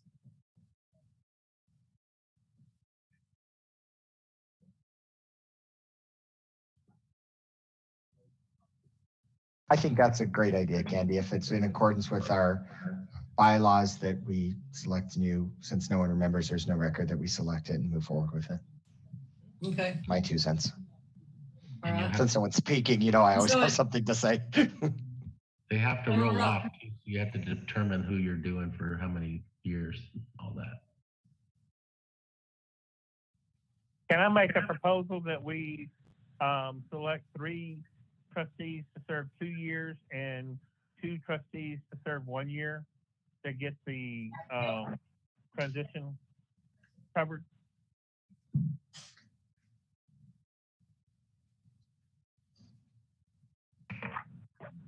We need a second on it if anybody's agreeing with that.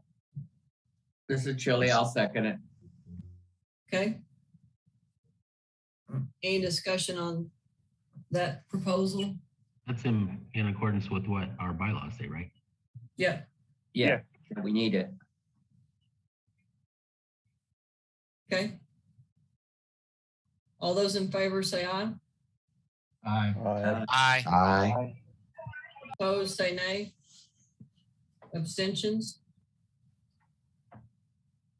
Okay, then there wasn't any other parameters of, and I don't think because we got rid of divisions and everything, right? Or was there? It's 5 trustees, and the IGRA president and vice president shall serve on the committee, but the president and the vice president only facilitate conversation and debate, but will have no vote. So the vote of the membership standing committee is the 5 trustees with input from the president and vice president. Okay.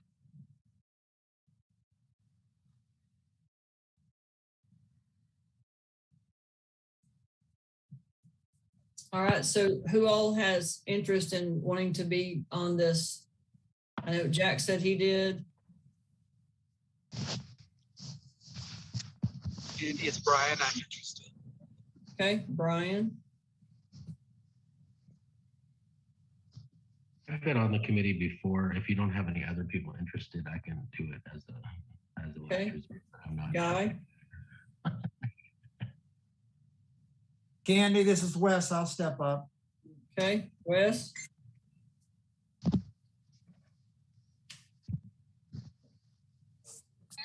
Candy, this is Mark. I will.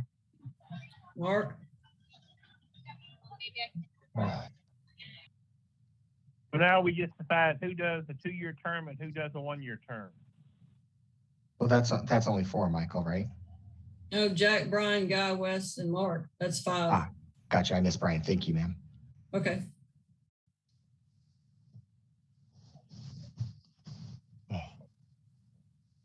I'll do a 1-year term, Wes.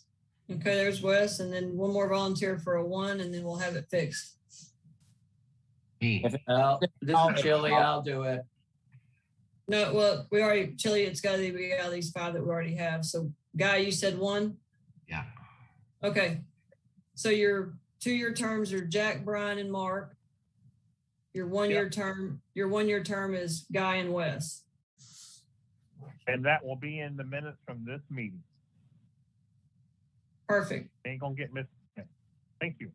And I will be setting up a meeting soon with all those individuals to discuss a few things. Okay. You can drop that down, and I think the next thing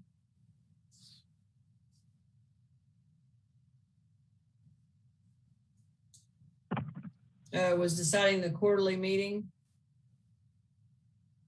For the 2022 year. Yeah.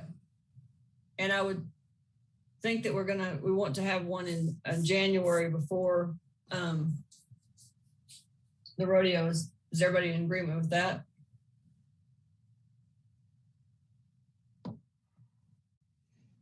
Okay. Well, I have a question. Could we have our regular first quarter meeting at the Phoenix Rodeo, which is also the same timing as our royalty contest and our first and getting back together? That would be a physical location. And then if we need, because it sounds like we already need at least one other meeting, maybe 2 anyway, that would be special meetings. So I would encourage us to have the first quarterly meeting in Phoenix, but to have special meetings if needed ahead of that for like single items of business or quick items of business. Okay, we're going to have to ask Ron Trusley and Mark if that's an option. I've had a conversation with Ron and asked He's on the line. Even possible. He's not. He's on this line, or he's on the Zoom meeting. Okay. I don't have a problem with it. Yeah, and I also talked with Missy, I think yesterday or day before. We would have to work around the royalty schedule. And Missy and I were talking that there could be, depending on the length of the meeting, if we had it at the Phoenix Rodeo. And I do like the idea of us finally having face-to-face meeting where we can work together. Missy and Ron both said that they could probably make it happen if we decided to have the meeting in Phoenix. But it would take a little bit of work because of the royalty contest that we need to accommodate, but it is possible. It is possible. The only thing, it's going to make it very difficult for myself because I'm also the assistant rodeo director for our rodeo. So on top of that, I'd have a board meeting, I would have the contest, and I still have to fulfill my duties as an assistant rodeo director. The only time that I could see that you could possibly do this is probably on a Thursday morning. If that, I meet with the contestants at 10 o'clock, and I would just have to be out of the meeting by 3 o'clock in the afternoon if you did it on Thursday.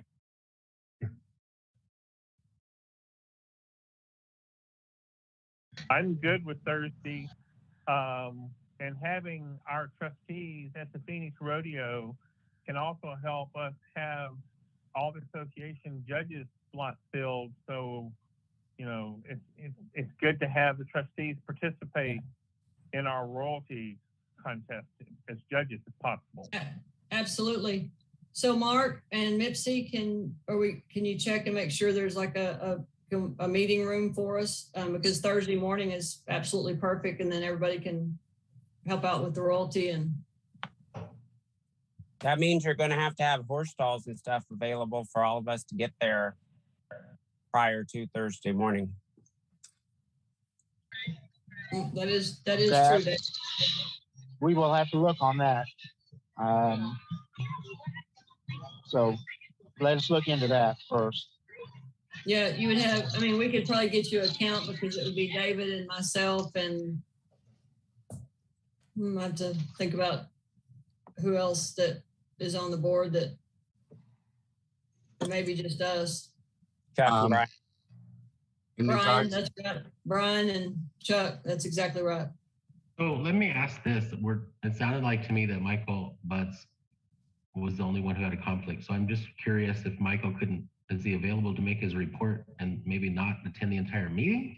Because this is going to cause an expense to the association, the contestants, and hotel rooms and all kinds of things. And if it's just one person who has a conflict, I don't think we need to be holding the meeting on Thursday morning just because of that. Well, there's royalty stuff already on Thursday, right? Yeah, so it starts. So there's no way we can, that same way, Guy, if David and I and Brian and Chuck, if we're all coming to attend that, we're going to have our horses with us. Oh, the interview's on Friday morning, yeah. Right, but I meet with the contestants. They register at 10 o'clock Thursday morning with me, and I go through all the paper. They do the number draws, and they get the information for the weekend again to make sure that they're on time and things like that, and go over rules with them.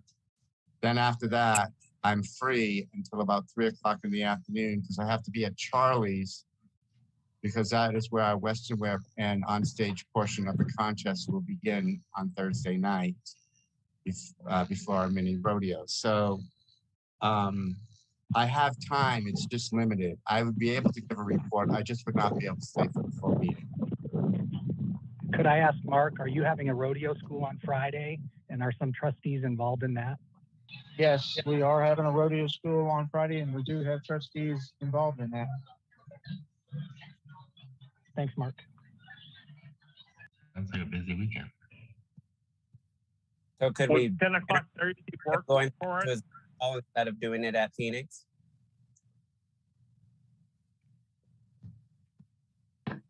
My 2 cents. This is Jack. I think having a meeting in person would be absolutely fantastic since we haven't in 2 years.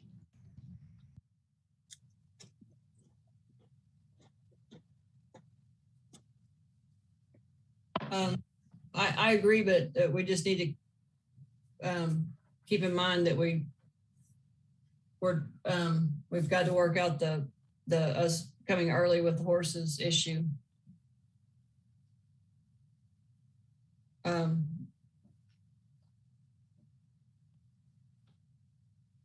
Do we want 10 a.m. on Thursday or 11?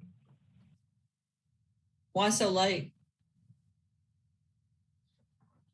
Are you allowing, are people flying in, or if we're trying to get done? I know. I know I'll be flying in on Thursday. I know we have several people flying in, Candy. We might have to fly in on Wednesday to be there Thursday morning. I mean, it's a big thing for some people probably. I would prefer we started at 9, but that's we can all, anybody else's 2 cents on that one. Well, our meetings have typically when we've been doing remote, our meetings have been about an hour. They've been shorter being remote than in person, but if we want 10 o'clock or 9 o'clock, I'm good either way. Okay. This meeting already 2 hours. Yeah, I know. I don't know what meeting we've had very few that were just an hour. I was gonna say I don't remember anyone being an hour. Yeah, me either. Okay. Okay. It takes us 15 minutes just to settle down. Yeah. Okay, so what's the consensus, 9 or 10 o'clock with everybody? 9. 9. 9. Okay. 9. So Mark and Mipsy, we can, David and I and Brian and Chuck can give you a count and we can see what we can work out as far as, because we would be coming in on Wednesday to see what we need to do. Again, the final decision is going to come down to Ron, though, just to let you know. He was having problems getting on. Yeah. I don't know if he got on, but he was having problems with his volume and Okay, so audio. do you want to talk about the other quarters and we come back to this one? Because it's, and we wouldn't want to vote it and then we're going to figure out what we're going to do. Yeah. I'm going to put David Hartwell on the spot. Could we do a board meeting Memorial Day weekend on Friday in Oklahoma City? Yes.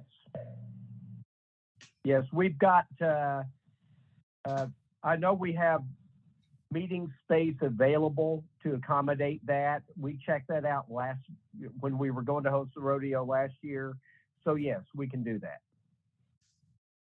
So I propose second quarter meeting Friday, May 27th. Want 9 a.m. Candy or 10?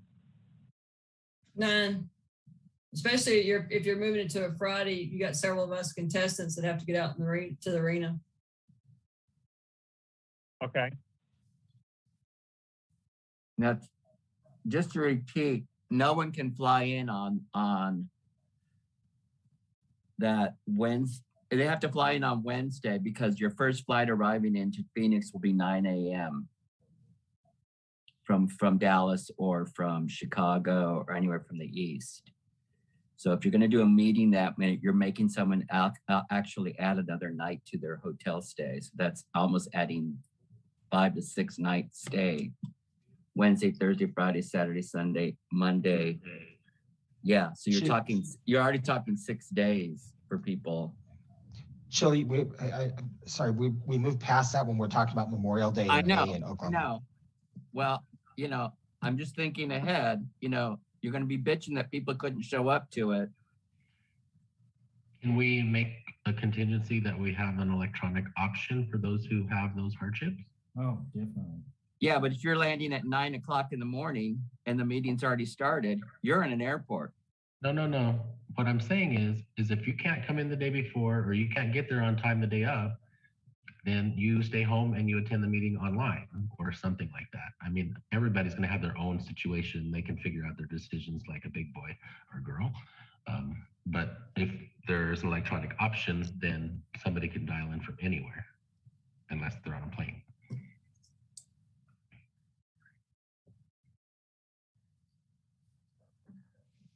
Okay.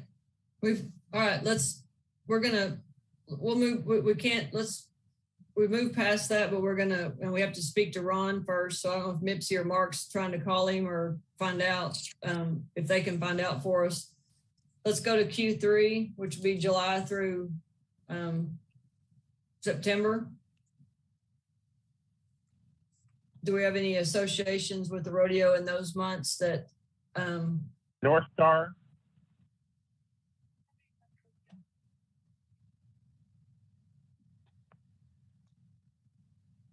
And Denver. Chris, go ahead, Chris. North Star has a board meeting today. I could run it by them to make sure that is a viable possibility. No, the only problem is that we needed to decide today. Is New Mexico a possibility? Yeah. I have a rodeo school on Friday. But it's a possibility. No. Okay. Brian, are you on? Yes, I'm on. Candy? Yes. Ron said he's online. He'll discuss it if you let him. Okay. All right. So why we're talking about the current Q3, Candy. Right, so when we get there. Colorado can do it if necessary as well.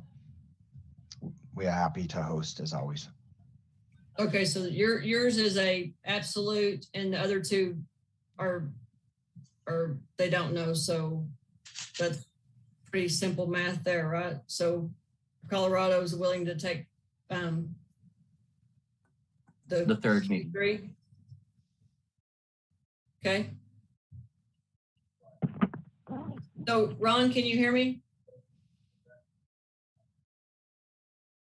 Ron Trusley? Hold on, Candy. Let me call him, make sure that he's.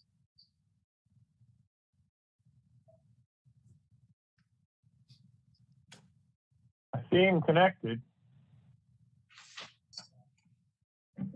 Does he have his mute on? Yeah, I think he does. Let me. Unmute Ron. Yeah, but you got to take your mute. You got to take your mute off, Ron. You're not on mute? Can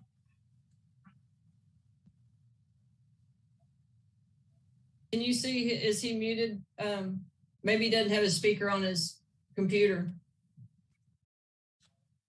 Let's look down at his speaker button. Didn't show to be muted on Zoom.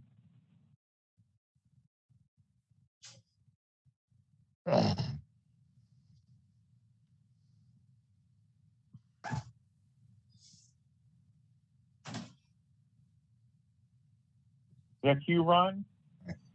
I'll let him know right now. Okay, bye. Okay, so Ron said no problem to do it Thursday. He's meeting with the hotel this week anyways. And Candy, he'll give you a call either today or tomorrow.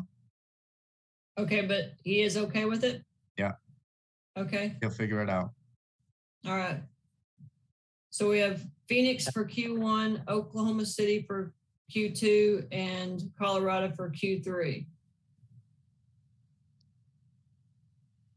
I personally to Mark and Mark, Mipsy, Ron, Arizona. Thank you. I know it's going to be really tough, but from the bottom of my heart, thank you for doing that. Yes, we do appreciate it with short notice. Q3 will be July 1st. Yes. Okay. July 1st, do you want 10 a.m. or 9 a.m. or 11 a.m.? 9 a.m. Now let's, Candy, what do you want, 9 or 10? Doesn't matter. I would want us. 9. That allows us, the contestants that are trustees, to get out to the arena again. Okay. Perfect. 9 a.m. it is. Those goddamn contestants. Yep. People under fucking orders. Okay. Cleared that. I want to run back to the webmaster. Frank, I had a suggestion. Would you make us a list of what a person would need to, let's just say, requirements or experience for doing being the backup webmaster, and to help you and to even take over if you choose for them to do that? If you would provide a list, that would be very helpful for us in our search for a backup webmaster.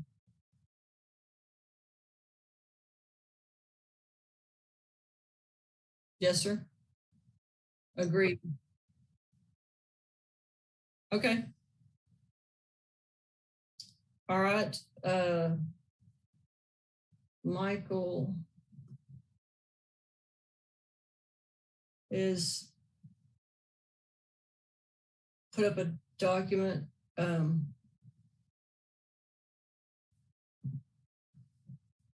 just received this in email. Okay. I sent it out to everyone for new business item to review and potentially accept. One of the big issues that we're having with our tax filing is being able to account for our expenditures with regards to whether they are fundraising, general administrative, or related to programming. I brought this up a couple years ago, the the first quarter meeting of 2019. Yeah, I think that's right. It may have been 2018. Yeah, it was 2019. And so this is a request to change the program administrative assistant position, the way that we report it and fund it. So that we can probably attempt to increase our accountability and transparency, collect information that we need and that we're supposed to have available. We already are supposed to have it available and we don't. This is to change the job immediately to go to a bi-monthly pay period with a pay rate and compensated hourly with some oversight that's created by reporting of activities through a timesheet and approval by a executive officer, in this case, the president or their designee. And then also to note that we will keep timesheet records so that we can actually produce reports. A couple things that we are missing right now. We don't even have a job description, basically because we don't have any records of what's being done and any written records of what's being done. We also don't have the ability to actually calculate and report correctly what's being done by our employee. So this is the reason for this proposal. I'm open to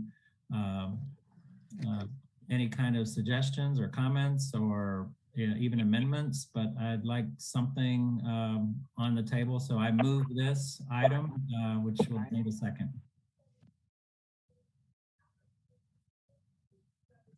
I will second. Ms. Hartwell.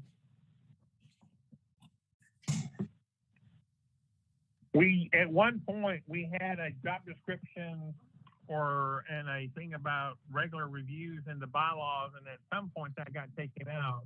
I believe we can find that documentation and edit it as we need to and get it back into our formal governance documents. I think that's easier said than done, Michael, because I've asked for a few years that we had some kind of job description. I think we brought it up at convention several times and through emails. Roger Bergman found a really, really old one. But there seems to, it doesn't exist, but if you can find it, that would be great. Yeah, as long as we are reporting what our approved activities are, we'll have a job description. For instance, I think, I'll use a simple one, mailing out rule books. If that's a task that the PAA is doing, that will go in our job description. So we can create a job description. We can do this in either direction. We can create a job description and say those approved activities, or we can have an executive board person approving activities, and then the timesheets themselves will help us create a job description.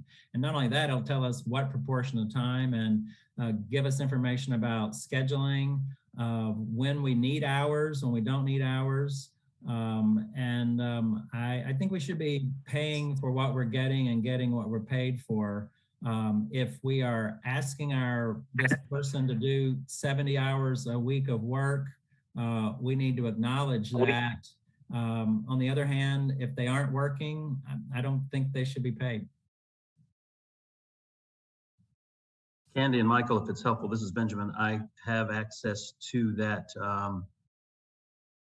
old version of bylaws and standing rules, and I could display that if it's helpful in any way. And I can also share that the reason it was taken out of the bylaws and standing rules is because it was an administrative function, and those level of details, this was the one that I'm looking at now has it was from precisely 20 years ago in 2001. And at some point after that, we took it out because it was to the level of detail that was more administrative and not bylaw standing rules worthy. But apparently that description got lost along the way. But I'm happy to display it if it's helpful to this conversation. Right. And that can be adopted as an operating procedure then, right, Benjamin? It doesn't have to be, or we call them exhibits sometimes too. Yeah, again, your bylaws and standing rules doesn't have to have every single detail of what an organization does. I mean, like pay rates and such like that. Right. Timesheets, you would not at all want, I would not at all want in bylaws and standing rules. A lot of what we do isn't documented in bylaws and standing rules. And because of that, it can sometimes get lost. It doesn't even have to be an exhibit, but there has to be a mechanism for not letting it get lost. Now, what that mechanism is, I don't know, but it shouldn't necessarily be automatically, oh, let's stick in the bylaw so it doesn't get lost. There should be a way we can keep documents in other forms that aren't bylaws.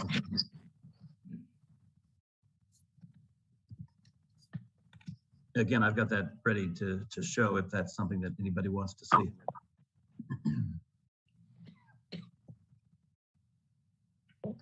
I've stopped sharing if you want to share. Got it. Okay. That's going to be this one, I believe. Yeah.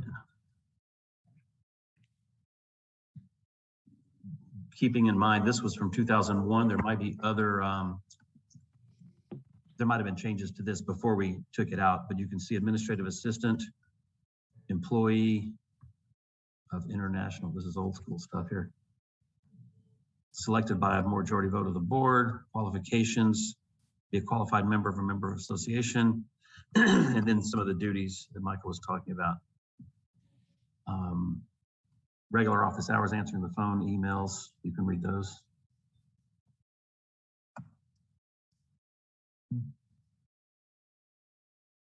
Under the supervision of the president.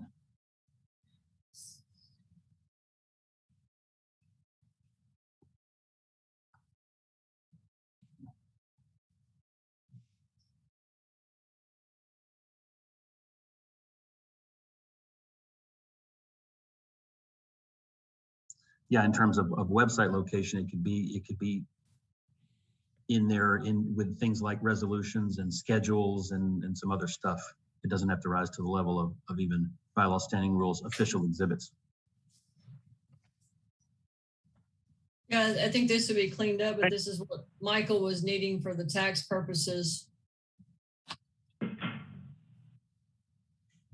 Well, what I need is actually to know what's being done, not what's being requested to be done. And Okay. we have no records whatsoever, as far as I know, of what's being done.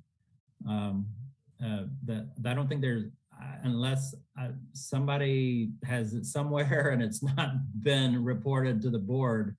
I think I've been listening in on all these meetings over the years.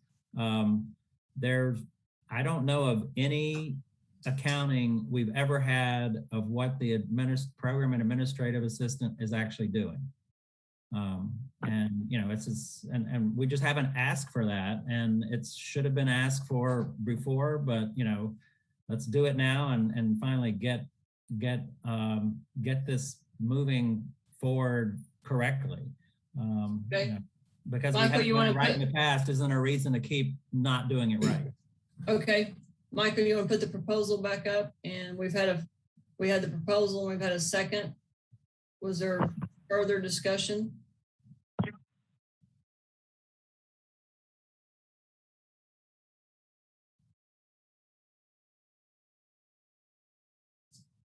Seeing none. I have a ask here. Can we change half month pay period to semi-monthly just to be like industry standard? Yeah, definitely. I just want to make sure people, didn't think it was bi-weekly, but semi-monthly is actually a better language. Yes, I accept that happily. Okay. I'm making a note in my minutes. Okay. All those in favor say aye. Aye. Aye. Opposed, say nay. Abstentions? Aye. Okay. You had one abstention, Michael. Got it. Motion passes.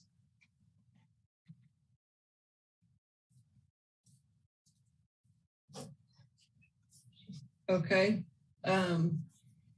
Do we have other new business? Candy, this is David Hartwell. I'd like to bring up something and kind of piggyback off what Michael addressed with the PAA position. In looking at the tax return that we all received, it looks like the organization lost around $17,500 last year. It looks like we're on the path to have another loss this year. I think addressing and having more, having a better handle on what our costs are is a very important thing right now. I understand that 2020 was an anomaly. I really hope that we don't have that again this year, but it looks like we're on the path to another loss. And for that reason, I would like to propose that we shift our merchandising strategy from the way it's been done in the past to a different model, something like an online store, and that IGRA get out of the merchandise buying business. Because in looking at the financials I've reviewed, the organization is not making money off of merchandise. In fact, when you look at what we actually make, and then you look at the incremental cost, we're just not making any money, and it's a cost factor. And I would like to make a motion that we immediately cease purchasing additional inventory, that we create an inventory of what we have left, and we develop a strategy of liquidating the existing inventory, and that we establish an online store, and that online store could serve as a way to keep the brand out and get more exposure for the organization without incurring the costs that we have now. David, I'm sorry, I don't see the financials attached in the attachments Michael sent out. Can David Hill maybe speak to what the expense and the profit has been from merchandise so we're all on the same page? Or Michael, can you bring up that section of the profit and loss statement, please? We're dealing with facts.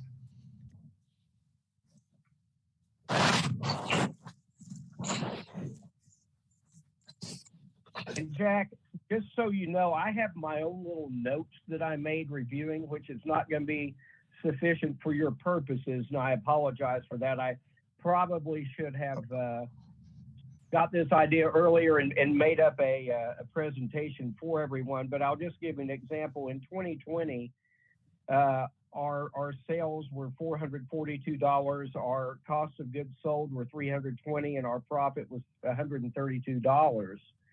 In 2019, those same numbers, sales were $6,100, cost of goods sold were $3,800, and profit was $2,300.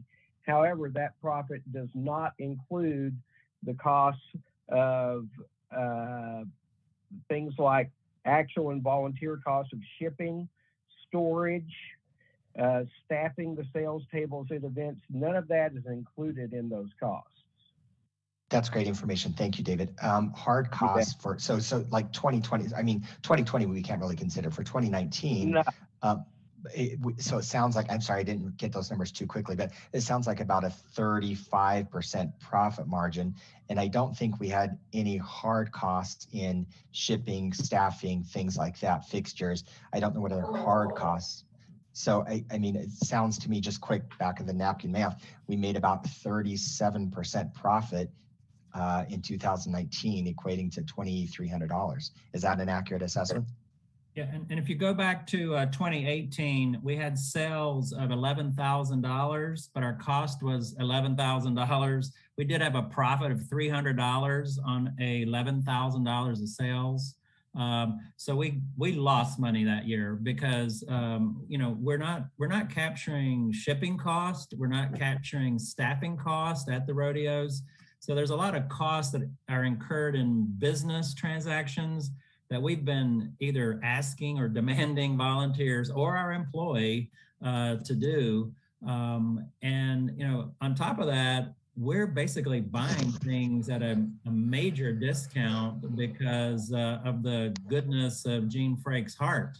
So we're not even capturing the additional costs that he's personally incurring or absorbing for us. So, I actually have some numbers going back to 2015 I could share, but it's a loss. We're losing money on our merchandise. Well, I think a few years back in 2016, we had a good year, but that's the only year I would say was a good year. Thanks, Michael. 6 years. Thanks, Mike. That's very helpful. That's kind of what I thought, but I just didn't have any numbers. So thank you for both of you gentlemen.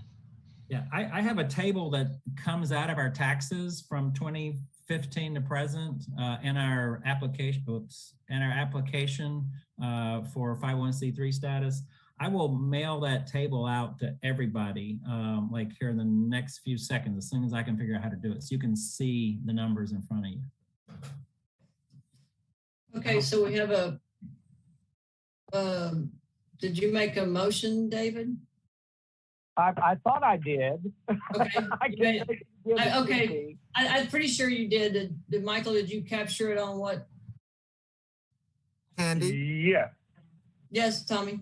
Yeah, hi. So I will chime in on what David has spoken to. I'm planning on not joining him again. If you could stand in the box with me. Okay, Yep. cool. Is it time? I think they're still on Junior Girl Scout.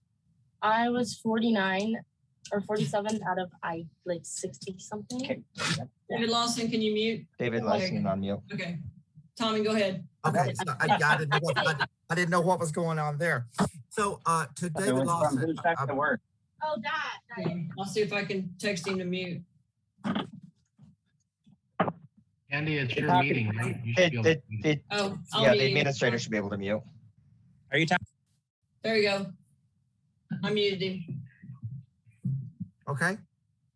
Go ahead, Tommy. Okay, so to David's comment, or what I thought was a motion, is actually already being done. We haven't purchased any merchandise in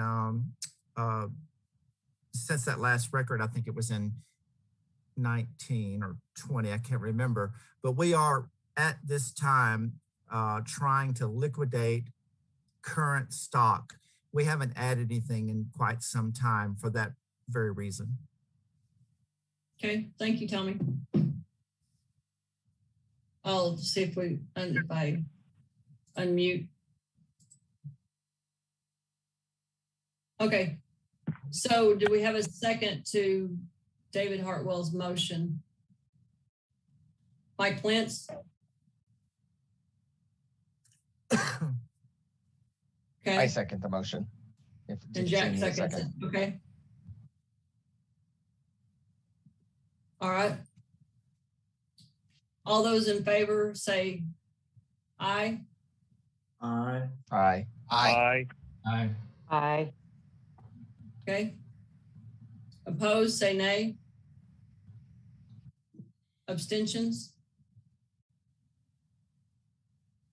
Okay. Then I will get with Tommy and Gene, and we'll figure out a strategy. If anybody's having fundraisers, we did little, Gene made little, well, that's different. I think that's that you, Michael? Yeah, I was trying to pull up David's financials, and I was pulling it from Gmail. Well, we've already the vote's already happened. Yeah, okay. So we're all right. So anyway, well, if anybody's having fundraisers, and what Gene did is he made little kind of gift bags or whatever that had IGRA merchandise, and we did several of them in the last Red River fundraiser and made some money so we can decide how to deplete what we currently have. and then what we do with the online store going forward, okay? What other? Do we currently actually have an online store? I know we did at one time, but I think when the internet stuff happened, I thought we lost our online store along with our audit database. Or do we still have a online store online? No, we don't really have what we need. Okay. We could probably, I think there's different ones through Square and other places that you can kind of build a little, you know, that way it invoices right. And that way we can build it on what percentage IGRA makes out of it and everything. Okay. I think with some of the decisions that we've made and needing to work on our budget and things like that, I'm gonna make a financial stability committee that we can discuss IGRA's future financial soundness and the right path to make sure that we are doing the right things. So interested parties can certainly let me know. But that'll be something that we start pretty soon to see what else if there's any other proposals or things that we want to bring to this board to make sure that we are doing the right thing. And that way we can kind of put our checks and balances in places as far as taxes and any other thing that we want to make sure that we're doing the right way. But we certainly, we're on track. We're on track now though. I mean, Michael Lynch, you've done a fantastic job, you know, getting our 501c3 back and making sure that we're compliant with everything tax related. And I certainly appreciate all your time and effort on that. Go ahead. You want to say something, Michael? I'm sorry. Yeah, glad to do it. I would like to serve on that financial sustainability committee. If I just wanted to voice that as a volunteer, the first volunteer, I'd be glad to help. Well, I appreciate that. But I think I was going to force you to be on there anyway. Oh, okay. All right. Thanks. I don't think you even had a choice. Oh, okay. All right. The minutes reflect that Michael Lynch volunteered. Yes, it does. Yes, it does. Okay. Do we have any more new business?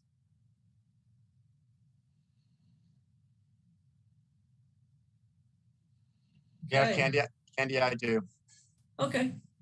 Okay. Oh, I'm sorry, Missy. I did forget that, right? I apologize. That's okay. So I'm going to go through everything I have. So the VP business. So with our fundraising that we had last night, the total has moved up to $18,354. The current royalty team has raised for IGRA. Next thing, sponsorship are for the royalty contest are all sponsored except for one 10-year buckle. So the crowns are sponsored, the sashes are sponsored, and the three initial buckles that we need are sponsored. The royalty schedule I sent out. Please make sure that if you have contestants, that they get the information. There's also section 6 from the standing rules for contestants requirements. And there's a date on the bottom when everything has to be turned in, which is 12/17/2021.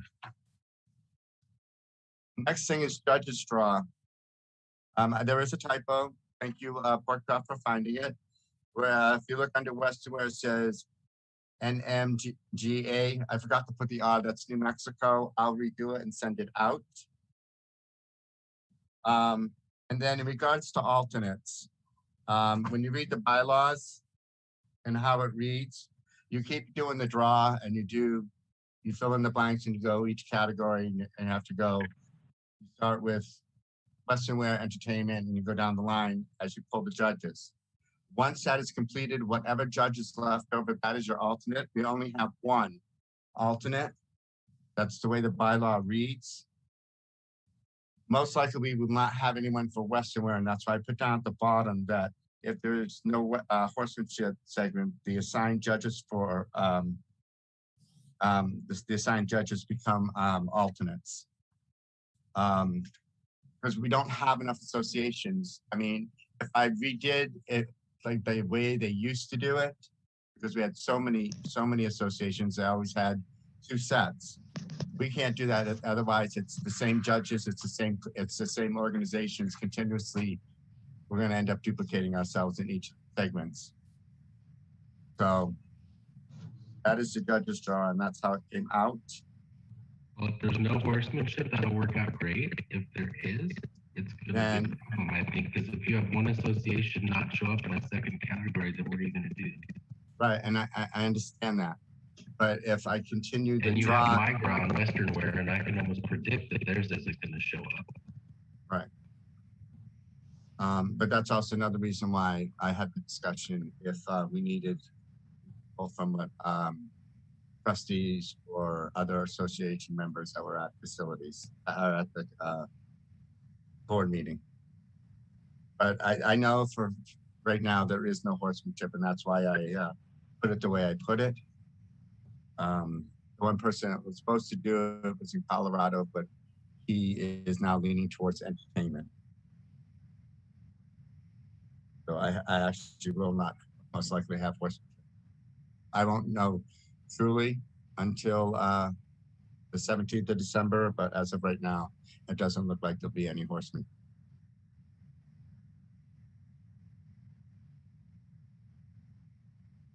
Okay. Anything else, Mipsy? No. That's everything that I have for this report. Fantastic job with you and all your royalty members as far as the money. Chuck, go ahead. I'm sorry. Nope, I'm sorry. Mipsy, would you mind texting or calling me? I just wanted to chat with you a little bit about that draw. Yeah, absolutely. Is it Brian or Chuck? Nope, Chuck. Chuck. Chuck, do I have your number? I'll give you my cell. You got my number? Yeah, hold on. Let me. You can send a chat if you want to each other. I did text him, but I think I may have an old phone number. You probably do. I mean, I chat on the Zoom call. Go for it, Chuck. Do it on the Zoom call. 602.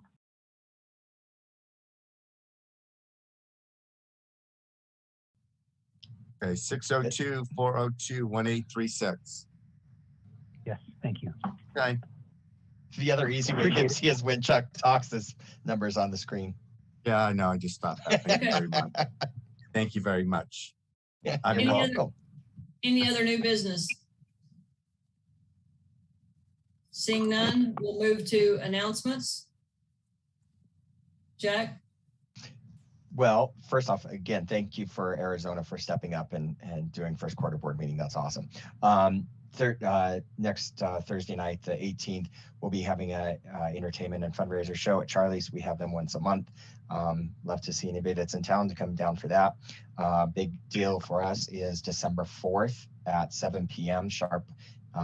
We will have our night of sharing and our CGRA royalty contest. We have multiple contestants. We'll be competing, and we'll be giving out the checks to our charity fundraising partners from the benefits and fundraising efforts throughout the year and from Rocky Mountain Regional Rodeo last year. So love to have anybody that would like to come in town for that. Obviously very excited to host the IGRA Q3 Board of Directors meeting July 1st and Rocky Mountain Regional Rodeo July 2nd, 3rd, and 4th. So come on down, and love to see everybody in Colorado for December 4th. Thank you, Jack. Randy Edlin? I'd like to invite everybody to come to Denton, Texas for the Texas Tradition Rodeo to be held April 8th through the 10th. It's going to be a good time. As well as, if anybody's interested, we do have a raffle going currently. Tickets are $1 a piece. You can win a $500 Visa gift card or a $250 Visa gift card. So if you're interested in buying any tickets, drop me a private message. I'll send you the link to our Square page to buy them. That's it. Thank you, Randy. David Lawson.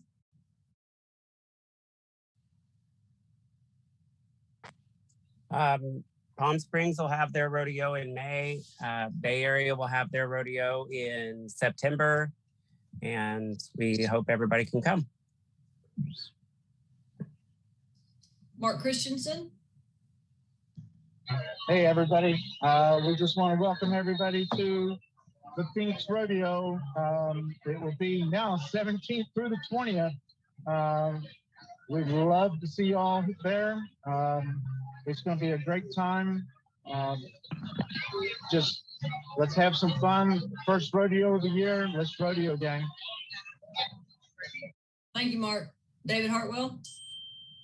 Well, we had a fundraiser last night in conjunction with the Oklahoma court system, and we appreciate Steve and Brooke from TGRA coming up and supporting that effort. We have another fundraiser coming up at the District Hotel for you old timers in Oklahoma, formerly the Havana Inn. Now the District, that's coming up December the 18th. So if you're in Oklahoma City, please come out. Otherwise, look forward to seeing everybody next Memorial Day. Thank you, David. Garland? Yes, I'd like to thank you, everybody, for approving our rodeo for June 10th to the 12th of next year. We're looking very much forward to it. And I'd also like to invite anybody that would be up in the area next weekend. We are having a fundraiser, Rodeo Inc., for $35 tattoos, $25 piercings. It's at a tattoo parlor right downtown next to Sidekicks. And also, I'd like to say we had a royalty competition last night, and for 2022, very small team, but they're proud and mighty. And Kendall Kilman is our Mr. 2022, and Devin James Young is our first runner-up, Mr. in 2022. Thank you. Brian? Thank you, Candy. We had a very successful rodeo in New Mexico this past summer. Thank you all for your support, to those who came out and those who supported from a distance. We hope to have another great rodeo in the fall of 2022, and it's going to be a milestone rodeo for us. So we hope to make it a little bit special. So thank you. Thank you, Brian. Chris? Thank you, Candy. Just wanted to say welcome everybody to the North Star Rodeo, July 22nd to 24th. It's going to be quite the show. Our royalty has really been working hard on fundraising efforts, and we look forward to seeing some great things from them as well. Other than that, that's all I have for you. Thank you. Wes? We got a rodeo coming up, and Rodeo on the Rock, April 22nd to the 24th. And I'm waiting to go outside. I'm at the place we're having the cow chip bingo. And so we're getting ready to have that in a few minutes. So everybody have a good year and a happy new year for you in a few months. Great. Michael Lentz? Hey, wow, I wish I was there to play cow chip bingo. I got a lot of cow chips on my farm now, but maybe I can donate those to you if you need some.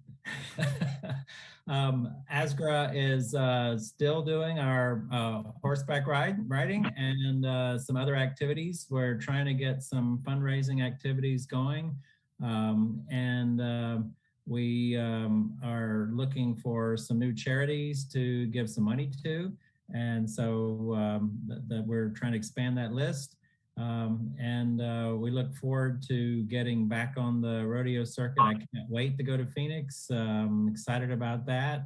So I congratulate all of you who got rodeos on the calendar for next year. And I'm going to make an effort to get to as many as I can. So I'll be seeing you all around and wishing everybody well and happy holidays.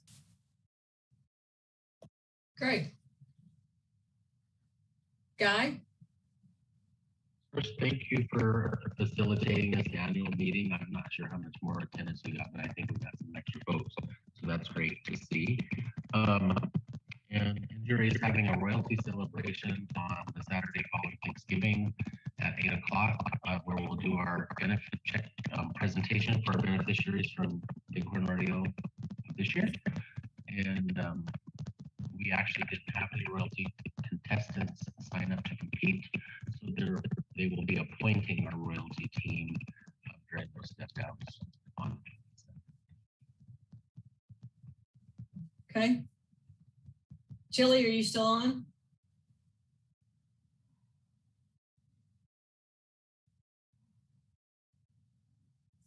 Chili? She's leaving on a jet plane. Maybe he's not on anymore.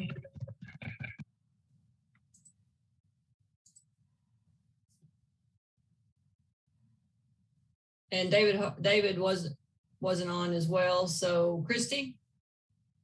Well, just like to say hi to everybody, and thanks for letting me step in for Sammy since he had to step away, and let you know that Red River is looking forward to doing another one of their infamous rodeo schools in January, and looking forward to seeing everybody in Arizona.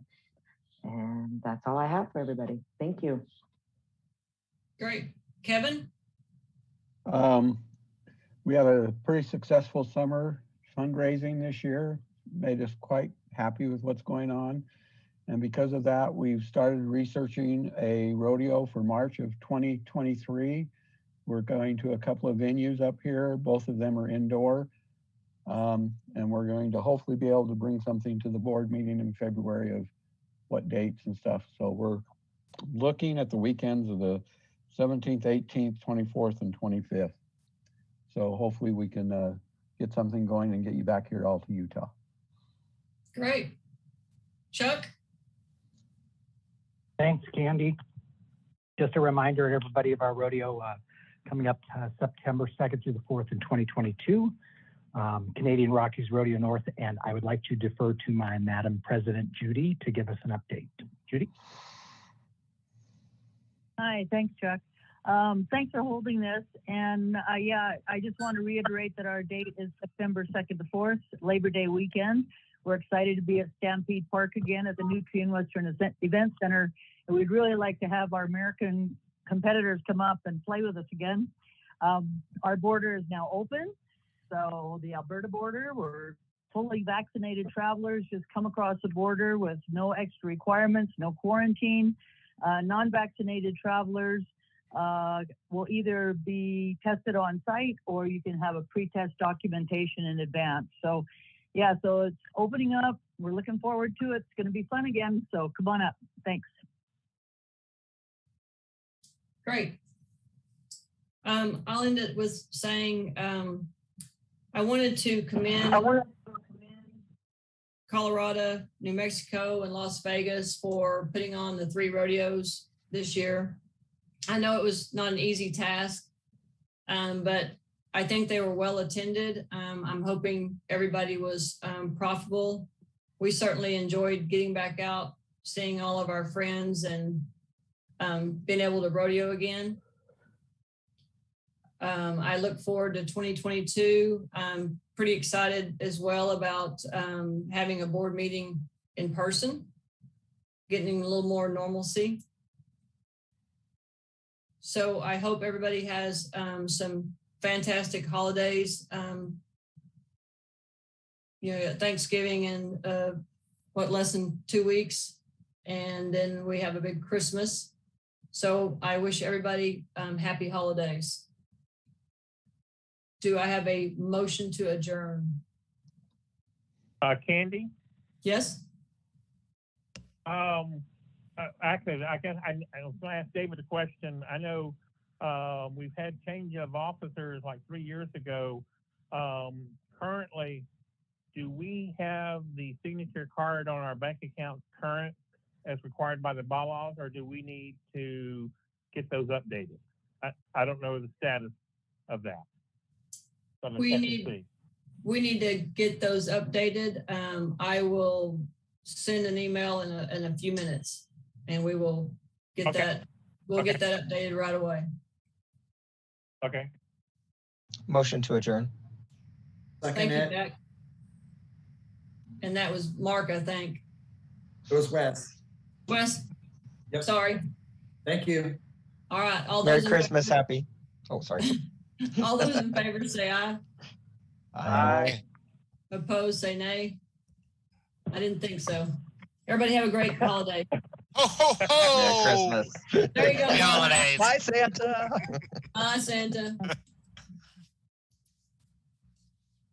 Oh, Lordy.